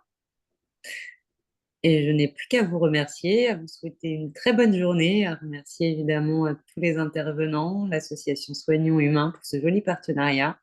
Merci David d'avoir initié cette démarche de mise en lien et puis bonne journée. Bonne journée à tous. Merci à toi de m'avoir suivi là-dessus. Et bon week-end À à tous. bientôt. Merci. Bon week-end. Merci à beaucoup. vous, Au nom c'était de vraiment très Soignons Humains. intéressant. Bonne Merci Saint-Valentin, beaucoup. bon week-end. Merci. Merci. Et au revoir. Au revoir. Au revoir. Au revoir. Merci à Véronique pour toute la communication et la mise en œuvre au nom de l'association Soignons Humains, Avec, de la part de Christelle et moi là, en tant que fondateur et dirigeant. Et puis merci d'avoir permis aux infirmiers d'équipe de suivre. S'il y a le replay, on le communiquera avec grand plaisir auprès de toute la communauté là, des infirmiers. Oui, il y avait des gens intéressés qui ne pouvaient pas être avec nous, hélas, mais on est preneur du replay, effectivement. en charge avec grand plaisir. C'était Et, passionnant. Merci David. Et en tout cas, il y a beaucoup, beaucoup de choses qui nous ont parlé en lien avec ce qu'on porte sur le projet Équilibre, hein, sur la traçabilité, sur le sujet de la formation, sur le sujet de la reconnaissance, des pratiques infirmières. Enfin, c'est passionnant. On se sent moins seul, encore moins seul. Oui, on est très, très aligné avec ce que vous portez, puis c'est même très porteur dans les phases d'évolution et d'avancée du projet par rapport aux questions qui étaient posées. On s'appuie vraiment aussi sur ce que pouvez faire paraître, faire reconnaître. Ça nous permet de conjuguer ça, comme l'expliquait bien Antoine, avec ce qui existe dans le Code de santé publique et d'ouvrir à des approches suivant les besoins des personnes accompagnées. Donc, merci beaucoup. Ça nous aide vraiment. Avec grand plaisir et prenons à l'occasion le temps d'échanger pour Oui, Oui, oui, bah Véronique, hein, n'hésitez pas, oui, vous rencontrer. pouvez, comme on a les adresses mail. Alors, il faut surtout pas hésiter à ce qu'on se prenne une heure ensemble, ce sera avec grand plaisir, ou pour se rencontrer même à l'occasion. Je sais pas, vous êtes sur Paris ou... Oui, oui, oui, on est sur Paris. Oui, le plus simple aussi, sinon, c'est de pas hésiter à nous dire. On est régulièrement sur Paris, donc on peut aussi aller prendre un café et échanger. Avec grand plaisir. c'est encore mieux. Et Merci ben, on à vous. Belle organise fin de ça. semaine à tous. Merci Merci. beaucoup. Au Au revoir. Au revoir. Merci beaucoup. Au revoir.